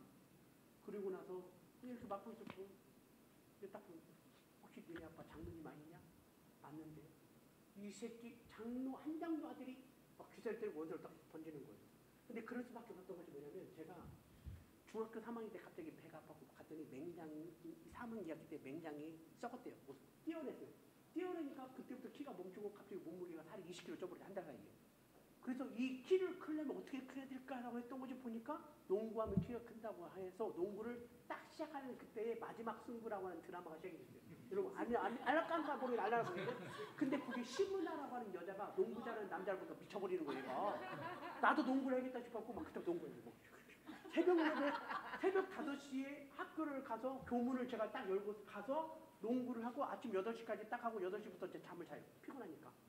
잠을 자고 선생님이 9시에 들어오면 선생님 보고 또 잠을 자고 1교시 끝나고 배고프니까 점심 싸운 거 점심 먹고 밥 먹어서 또 자고 3교시 끝나고 도시락 갔다가 친구들 거 뺏어 먹고 라면에 물 말아 먹고 또 자고 저희는 3교시 끝나고 점심시간 4교시 끝나고 점심 좀 독특한 학교였어요. 그리고 4교시에 끝나고 점심시간에 나가서 슬리퍼 신고 농구를 하고 들어와서 5, 6, 7을 내내 잤어요. 그 제가 선생님이 또 자냐 임마 일어나면 딱 또 자고 또 자고 제 별명이 또 자예요. 또 자. 고등학교 최고의 또 자. 근데 저보다 더 잘해가지고 막자라 해가지고 막자가 넘버 1 제가 넘버 2 또 자. 이 그랬었는데 고등학교 할 때 제가 농구를 얼마나 잘했냐면요. 군대 가서 농구로 휴가증을 따준 거예요. 군대 다녀오신 분 아시겠지만 군대 대대가 400명 정도 되거든요. 400명 중에 농구를 휴가증을 따가서 1명 주거든요. 그럼 제가 농구를 얼마 때 제가요 기가 막히게 잘했어요. 진짜 지금 생각해도 정말 잘했던 것 같아요. 그러다가 고등학교 2학년 때 우연히 체육관을 딱 들어갔는데 체육관에 배구를 하고 있어요. 하고 배구를 같이 했어요. 그 배구를. 근데 그 스파이크를 누가 때리냐면 신진식이라고 혹시 아세요? 배구 선수? 걔가 우리 반이었거든요. 걔 때리는 스파이크 제가 다 받았어요. 아마 저 있을 때 리베로 있던 저랑 아마 배구 선수 전향했을 거예요. 제가 배구를 얼마나 쳤냐면 군대에서 휴가증을 다 줬어요. 날라다녔어요. A 속공, 서전트 점프. 제가 지금은 안 되는데 점프하면 1m를 점프를 넘게 했거든요. 그러니까 내려 꽂는 건 정말 잘해요. 그러다가 배구가 재미없어지면 우리가 체육대회 늘 우승하니까 재미없어가지고 고등학교 2학년 때 우연히 학교 운동회 갔더니 애들이 축구를 하고 있네. 야 나도 축구 좀 하자. 제가 100m 12점 플레이했어요. 아, 저 혼자 딱 거의 마라도나 수준. 제가 얼마나 축구를 잘하냐면 군대에서 휴가증을 딸 정도. 완전히 제가 포상류가 12개 받았거든요. 그 정도 축구를 딱 했는데 이제 고3 때 큰맘 먹고 이제부터 내가 운동을 접고 이제 공부하자라고 생각을 하고 오늘만 탁구장을 가자고 탁구장을 간 거예요. 근데 진짜 이쁘장한 여자가 탁구를 치고 있는데 그 여자를 보고 내가 뿅 가서 저 여자를 이기려고 온전한 그 저희 열정이 쏟아진 거죠. 저 여자를 이기려고 그날부터 야자를 도망치고 무조건 탁구를 치러 간 거예요. 탁구를 딱 쳤는데 저를 치는 모습을 보고 어떤 아저씨가 야 탁구 그렇게 치는 거 아니야. 단바닥 그렇게 치지 않냐. 양면으로 바꿔. 근데 쉐이크핸드라고 양면으로 바꾸는데 벽돌을 저한테 줘요. 그럼 저 이렇게 잡아요. 이렇게 잡고 그 여기 벽돌을 갖고 야 다리 이게 중요하다. 이게 아닌 거야. 이게 중요해. 아 이걸 3개월 저를 훈련을 시키는 거예요. 아 너무 재미없다고 했더니 이 아저씨가 드디어 저한테 라켓을 주고 치는 거 백을 치는 거 아니었는데 벽돌 잡고 연습했던 제가 라켓을 딱 잡으니까 너무 가벼운 거예요. 어느 정도냐면 21점 게임에 제가 7개까지 공 깨트린 적이 있어요. 제가 얼마나 탁구를 잘 치냐면 군대에서 휴가증을 따져봤어요. 근데 이때 저한테 알려준 분이 탁구를 알려준 분이 뭐냐면 양영자 혹시 아세요? 현종환 양영자 코치를 코치가 좋다고 해요. 그래서 제가 대학교에서 다 쓸어버리고요. 이 전교에 목사님 다 쓸어버려요. 완전히 그렇게 했었기 때문에 고3 때 원서들 몇 장을 꼴등입니다. 근데 제가 원서를 딱 교장님 던졌을 때 이걸 들고 집에 딱 가서 아빠 혹시 우리 학교 교장님이 많이 했더니 알아. 아빠 친한 장로님이야. 난 네가 그 고등학교 들어갈 때 너무 좋았는데 전교 꼴등하는 네가 창피했다라고 말하는 제가 그 말을 듣고 원서 찢어버렸어요. 여기에서 인생의 갈림길이 생기는 겁니다. 아버지에게 인정받지 못한 아들이 진짜 아버지까지 고민한 거예요. 재수를 딱 갔어요. 근데 마침 저희가 그때 서울대가 10명 들어갔거든요. 저희는 150등 들면 연구대를 썼었어요. 지방이었지만 좀 똑똑한 애들이 모였던 학교였던 것 같아요. 지금 생각해봐도. 전교 1등 우리 반 애가 떨어진 거예요. 서울대를. 그 옆에 앉아갖고 야 공부 좀 알려줘. 어떻게 공부하냐 했더니 얘가 하는 말이 아 놀란 비도 교과서에 충실해. 와 미쳐버리잖아. 야 그럼 공부를 어디 해야 되는 거야? 공부는 항상 하는 거야. 아 이게요. 성경적이 오히려 돌아왔더니요. 성경 말씀에 충실해요. 그럼 기도를 언제 해야 돼? 항상. 제가 그 말 듣고 열받아갖고요. 그러니까 내가 원서까지 치준 거 아닙니까? 얘 옆에 앉아갖고요. 2달 동안 얘 하는 거 그대로 따라했어요. 얘가 문제있 하면 똑같이 가지고 풀고 잠은 같이 자고 얘네 집 앞에 딱 서 있고 불 꺼지면 불 꺼지니까 집 앞에 서 있고 챙겼다가 영어 다니다가 집에 가고요. 그런데 2달 딱 지나니까 얘는 확 떠지는 거예요. 아 공부 이렇게 하는 거구나. 제가 IQ가 굉장히 높았어요. 왜냐면 초등학교 때 제가 IQ가 제일 높았거든요. 그래서 고등학교 들어가기 전에 딱 한 달 공부해서 제가 인문계에 들어가서 제가 저기 꼴등으로 들어갔던 거였어요. 딱 그리고 제가요 2달이 지나고 나서 얘를 따라버렸어요. 내 성적이.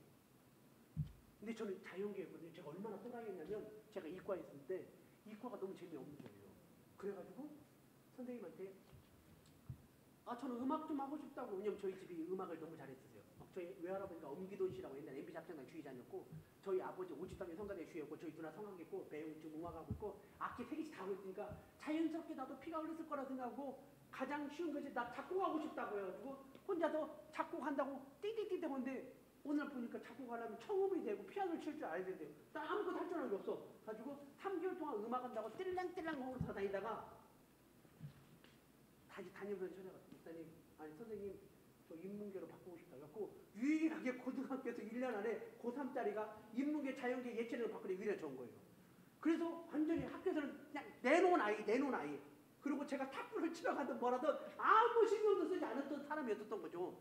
그랬던 제가 인생에 바뀌어가지고 대학을 신촌에 있는 성황대를 들어갔어요. 전교 꼴등이 거기 들어갔다는 것은 이건 상상이 안 되는 거죠. 몇 분 안 나가는데 제가 대학교 4학년 때 제가 결혼을 했어요. 결혼했는데 제 아내가 간호사예요. 신생아 중환자실에서 간호사였는데 이 아내랑 9월 달에 결혼을 했거든요. 대학교 4학년 때. 왜 그러냐면 남자의 로망이 저희들 대학에 뭐냐면 4학년 2학기 때 대학생 때 결혼한다는 것은 진짜 로망이에요. 그러면 학교 안 가도 되는 거예요. 왜냐면 직장 취업 준비한다고. 그런데 9월 달에 딱 그러는데 11월 달에 아내가 울고 와요. 임신했대요. 근데 잘 몰라. 임신했나 보다. 근데 12월 달에 다시 울고 와요. 왜? 쌍둥이래요. 했는데 12월 달에 임신했다고 하고 그런데 그때가 2002년이 해가 넘어갔대요. 월드컵 경기에서 우리나라 축구 4강에 들어갔잖아요. 그래서 대통령이 7월 1일 날을 공휴일을 만들었어요. 응원하라고. 아마 기억나실 거예요. 근데 이 아이가 8월 30일 정도에 태어나야 될 애가 7월 1일 날 갑자기 태어나고 1800g. 그럼 이 아이가 뇌병든 뇌성마비 왼쪽 뇌를 사용하지 못하는 아이로 태어나게 돼서 이 아이들이 내 아내가 근무하는 신생아 중환자실의 인큐베이터에 들어가게 된 거예요. 근데 그 선생님이 이 아이들을 보면서 하신 말씀이 제 아내가 거기 근무하잖아요. 이 2아이를 포기하라고. 이 아이들은 가망이 없다고. 2달에 아이를 딱 품에 안았습니다. 품에 딱 안았는데 보니까 아이들이 이상한 거예요. 왜냐면 제가 그쪽에 이제 아내가 좀 전문가니까. 그래서 저한테 여보 아무래도 이상하다고 우리 서울 올라가자. 그러고 서울로 올라가서 신촌 세브란스에 딱 갔더니 딱 진단이 내린 결과 장애 1급 장애가 된 거예요. 그때부터 제 인생이 꼬여버렸어요. 왜 하나님 나한테 일어나 이러니까. 여러분 제가 지금 굉장히 자신감 있게 얘기하고 가는 교마다 부응하고 굉장히 초목사 당신이니까 그게 되는 거 아니야. 광성이 되는 거 알겠지만 제 이면에 저는 창세기 47장에 야곱이 바로왕 앞에 험악한 세월을 보냈다라고 말하는 게 저는 충분히였던 것이 제가 지금도 어제 저녁도 용인 제일교회에서 집회하고 집에 들어가서 우리 아이들 시킵니다. 똥 오줌을 치우지 말아요. 집에 들어가면요 미쳐버려요. 그래서 하나님께 기도한 거예요. 이 아이를 왜 나한테 보내주냐. 하나님 책임지시라고. 저 목숨 걸고 살아가고 나 지금도 이력서 쓰지 않겠다. 그리고 나서 제가 이력서도 쓰지 않고 이렇게 어디서 제가 사실 이런 이야기들을 시간 다 됐으면 마무리하겠습니다. 여기 썼었던 내용들을 그냥 한 번씩 읽어주면 되고요. 제가 여러분 정말 오해하지 마십시오.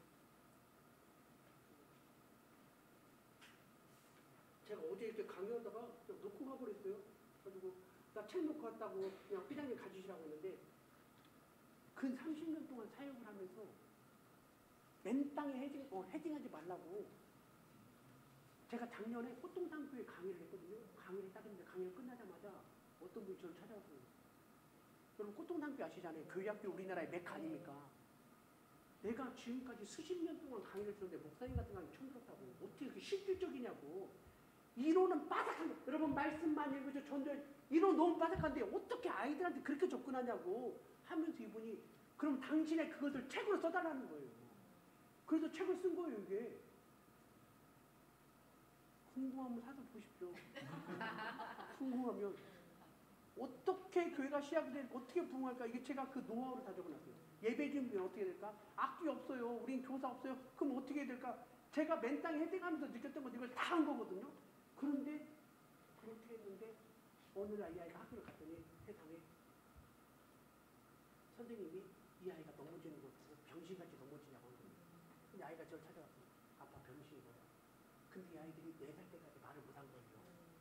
말 못하는 아이를 앉혀놓고 주님 살려달라고 기도하고 한 명 아이가 경기를 해주고 또 하나 경기를 해주고 한 번 수술하면 1000만 원씩 돈이 나가고 하나님 아이를 도와달라고 살려달라고 그렇게 몸부림을 쳤는데 지금 하나님께서 만져주셔가지고 큰 놈이 숭실대 다니고 있고 21살이거든요. 숭실대 다니고 있고 둘째는 휠체어 타고 다니지만 보치아라고 이렇게 장애에 공 올리는 게 있어요. 컬링 같은 지금 그 전문학교 다니고 있고. 근데 저는 제가 여러분들 앞에서 여기 앞에서 혹시라도 내가 내 교만을 얘기했다면 정말 제 자신을 회개할 거고요. 저런 목사도 저렇게 열정과 목표고 목숨 걸고 나가는 이거 하나만 좋겠으면 좋겠다는 거예요. 야, 우리 교회도 할 수 있겠다. 우리 교회도 부흥할 수 있겠다. 진짜 하나님 앞에서 그런 내 얼굴에 미소를 먼저 바꾸고 아멘을 회복하고 살아계신 하나님께서 100배의 축복을 준다는 것이 무엇일까를 내가 체험할 수 있겠다는 이거 하나가 여러분들에게 가장 중요한 것이 될 것 같습니다. 나머지 소명 거기 다 써있어요. 첫 번째 하나님 나라를 부르짖는 소명을 갖고 있는가? 없으면 어떻게 교사합니까? 아이들 칭찬하니까 칭찬하지 않는 교사가 어디에 있냐고요. 그러나 정말 중요한 건 뭐냐면 내 내면에 있는 그 예수 그리스도 은혜가 삶 속에서 나타나고 있는가가 정말 중요한 거예요. 저희가요, 전요 지금도요. 얼마나 제가 몸부림치냐면 주일 예배 딱 시작되는 15분 전에 강대상에 올라가서 무릎을 꿇어요. 지금 여기는 그랬는데 보통 강대상에 이렇게 사람을 쳐다보고 있잖아요. 사람 쳐다보고 앉아있잖아요. 어느 날 내가 맨 처음 우리 와서 딱 앉았는데 내가 예배는 안 드리고 성도들 쳐다보고 40명 쳐다보고 있는 거예요. 저 사람은 무슨 일이 있나 이것만 쳐다보고 있는 거예요. 예배가 안 돼갖고 의자를 돌려서 이렇게 돌렸어요. 근데 이렇게 앉아있는 것 자체가 내가 강대상에서 저는 신발을 벗었잖아요. 이거 아니다 싶어가지고 제가 강대상에 이 자리에 서는 시간을 제외한 모든 시간을 무릎을 꿇고 기도해요. 무릎 꿇고 15분 동안 기도하고 찬양을 15분 한단 말이에요. 30분 동안 기도하고 있다가 대표 기도할 때는 여기에 섰다가 다시 또 무릎을 꿇고 하나님 저 기도 들어 기도하고 제가 여기서도 아멘 아멘 외쳐요. 담임 목사가 아멘 외치고 기도가 끝나면 성가대원들이 쭉 앞에 딱 서 있어요. 성가대 딱 서면 성가대 찬양할 때 저도 옛날에 성가대 찬양할 때 가만히 들었거든요. 누가 틀리나 맞나 얼굴에 이것만 쳐다보고 있었거든요. 안 되게 되면 무릎을 꿇고 기도해요. 하나님 저 찬양을 써달라고. 찬양이 끝났어요. 제가 이제 광고를 합니다. 광고가 다 끝났어요. 설교가 끝났어요. 설교도 헌금성을 딱 써요. 헌금성 쓰면 또 무릎 꿇고 기도해요. 하나님 저 기도하라. 계속 무릎을 꿇었더니 그 이미지에 등록한 성도가 빙빙이 넘어요. 담임 목사님이 어떻게 저렇게 무릎을 꿇는가? 저 무릎에 연골이 없어요. 저 허리 디스크고요. 발목에 인대가 다 나갔어요. 제가 말하면 혈압 180, 140이라고. 그런데 하나님 어떤 기적을 역사하시냐면요. 내가 어린아이들 기도가 안수할 때요. 아이들의 감기를 그냥 다 떠나요. 허리 디스크 그냥 다 떠버려요. 부흥하는 교회가 목사가 정말 분명한 비전과 목표를 정해 나가던가 아니면 치유의 역사가 나타나던가 아니면 성도 중에서 정말 누가 돈이 많아갖고 100억 50을 딱 써놓고 우리 교회 건축 지읍시다 뭐 합시다 이러면 될지 모르겠지만 그게 아니면 할 수 있는 게 무릎을 꿇어야 되는데 암만 무릎을 꿇어도 성도들이 안 오면 어떻게 나는 거예요. 여기 수원제일교회가 아름답게 교회를 전합도 뭐냐고요. 세상 사람들이 들어오지만 아무 소용이 없는 거예요. 들어오시는 문턱을 낮춰야 되는데 그래도 한 번 온 사람을 교회 이미지 때문에 다 깎아버린다는 거죠. 왜 이렇게 해야 되는가. 그러면 내 얼굴의 표정이 얼굴이 되게 하냐. 내가 이미지가 되자 이렇게 만들어봤으면 좋겠다는 거죠. 그래서 간곡히 부탁을 드리는 것 중에 하나가 다시 시작했으면 좋겠어요. 그럼 어떻게 하냐면 성경학교 때 100개를 정해놓고 이 프로그램 중에서 어떤 프로그램이 가장 중요한가 그 하나를 듣고 나머지는 그 순서에 맞추십시오. 저녁 집회가 중요하면요. 물놀이를 약하게 하십시오. 먹는 걸 약하게 하십시오. 저녁에 집중할 수 있도록 하십시오. 차라리 저녁 집회만 하는 게 좋습니다. 만약에 수영장이 오케이라면 대신 저는 절대 물놀이 가지 않습니다. 수영장 물놀이를 가면요. 눈 분산이 다 돼요. 개판돼 버립니다. 아무리 훌륭한 어른들도 물속에 빠뜨려 놓으면 개판돼 버려요. 저는 제 원칙이에요. 절대 물놀이는 가지 않는다. 바닷가에 들어가더라도 바닷가 안에서 프로그램을 진행하라. 절대 따로는 이게 제 원칙 중에 하나인 거예요. 그래도 여러분 작은 거 하나의 포인트를 찍고 나가야 됩니다. 저희 교회가요. 왜 아까 저는 십자가를 만들었냐면 성경을 통독하자고 했는데 성경 통독하기라고 창세기 1장부터 10장 2장 쭉 했었어요. 근데 몇 명 있다가 보니까 사람들이 성경 안 읽는 거예요. 놓치면 안 읽잖아요. 그래서 제가 어떻게 했는지 아십니까? 평생 당신들 기억나라고 성경 1189장을 한 장씩 다 녹음해버렸어요. 91세까지. 권하님 따라하세요. 하나님이 세상을 다 녹음하고 제 목소리 다 커트시키고 이거 녹음해가지고 USB를 다 놔줘. 그 성경을 들으라고. 그래서 이렇게 만들어. 이게 전략이었던 거예요. 그 전략 다음에 그 다음 뭐가 중요하십니까? 관리예요. 관리가 안 되기 때문에 아이들 30명은 관리 쉬웠습니다. 근데 50명부터는 관리가 안 되면 무너집니다. 50에서 100이 돼요. 50에서 70이 되고요. 70에서 120이거든요. 120 다음에 250이고 250, 300이에요. 300 다음에 500, 500 다음에 800, 800 다음에 1000이에요. 1000 다음에 1200, 1500, 1800 이게 올라가는 숫자가 돼 있어요. 그렇다면 지금 우리 숫자가 50에 멈췄다면 뭔가 관리가 문제가 있는 거예요. 다시 관리해야 돼요. 아이들 기도하고 부모님을 만나고 이런 것들을 해야 되는데 시간이 없으니까 시간 내시면 이거 알아서 읽으시고요. 정말 하나님 은혜가 행복한 여러분이 되길 바랍니다. 제가 이 이야기를 하려고 제 일부러 블로그에 이야기했고요. 이 이야기를 제가 저희 아버지부터 이야기 시작하면요. 진짜 저희 아버지는요. 암 2번 걸렸는데 성령치료 됐어요. 2번 돌아갈 때가 눈 뜨고 다시 살아났던 사람이에요. 방을 하는 것쯤 하루 7시간 기도했던 분이 당시 죽는 날짜까지 다 이뤘었던 거예요. 아주 뭐 기가 막힌 이야기인데 정말 많이 있는데 그 아버지가 죽었다가 깨어나신 말씀에 민수야 쌍둥이 불쌍해서 못 죽겠다 이거예요. 저에게는 이 아이들이 어떻게 될까? 하나님께 나가고 근데 저는 지금도 그래요. 언제든지 저는 주님이 가라진 저는 갈 준비가 되어 있는 거예요. 목숨으로 가는 거예요. 그래서 제가 여기 오면서도 항상 이 교회 저는 집회를 하기 전에 항상 이 교회 돌아보거든요. 보면서 야 정말 대단하다. 그리고 새로운 목사님 오셔서 정말 열심히 하시는구나. 야 이 교회가 정말 장자가 되었으면 좋겠다. 제가 옆에 있는 수중침 집회를 한 2번 했던 것 같아요. 또 이 근처에 다른 교회들 큰 교회들 제가 몇 번 한 적이 있었는데 나름대로의 이미지를 굉장히 잘 만듭니다. 근데 왜 우리는 안 되냐는 거죠. 하면 된다니까. 다지대가 백지장 펼쳐놓고 할 수 있는 것만 하십시오. 코로나가 지났잖아요. 그러면 사람들이 생각하는 것은 코로나가 됐기 때문에 변하는 것을 고민합니다. 아니요. 하는 것, 앞으로 가는 것을 놓고 고민해야 되는 거예요. 그러면 앞으로 10년 후에 변하지 않는 게 무엇일까? 사람들은 착각하고 있어요. 10년 후에 변하는 걸 고민하고 있거든요. 그러니까 망하는 거죠. 오지도 않은 일을 왜 고민하고 있어? 10년이 돼도 변하지 않는 걸 놓고 고민해야 롱런하는 거 아닙니까? 그게 예배 아니에요. 그게 전도 아닙니까? 그게 찬양 아닙니까? 그럼 찬양의 목숨을 걸어야죠. 전도의 목숨을 걸어야죠. 기도의 목숨을 걸고 가장 중요한 건 성령의 역사는 예배의 목숨을 걸어야 되는 거 아닙니까? 저는 새벽 예배나 성도들 무조건 안수기도 합니다. 금요 예배마다 제가 안수기도를 매일 하고 있어요. 매주마다 하고 있어요. 하나님의 역사심이 다르다니까요. 예배 시간마다 일어나는 게 다 다르다는 거예요. 다시 시작했습니다. 그리고 여러분 담임 목사님들 기도하십시오. 그래서 하나님 은혜 가운데 함께하기를 천국에서 만나기를 원합니다. 기도합니다. 거룩하신 하나님 감사합니다. 고맙습니다. 주님께서 우리를 붙잡아 주심으로 말미암아 예수 그리스도의 이름으로 회복하며 하나님의 영광이 될 수 있도록 함께하여 주시옵소서. 감사드리며 예수님 이름으로 간절히 기도합니다. 아멘. 자, 감사합니다. 마지막으로 부흥하는 교회를 보니까 구호가 다 있어요. 모든 교회가 구호를 외치는 교회가 부흥하더라는 거예요. 자, 따라서 하겠습니다.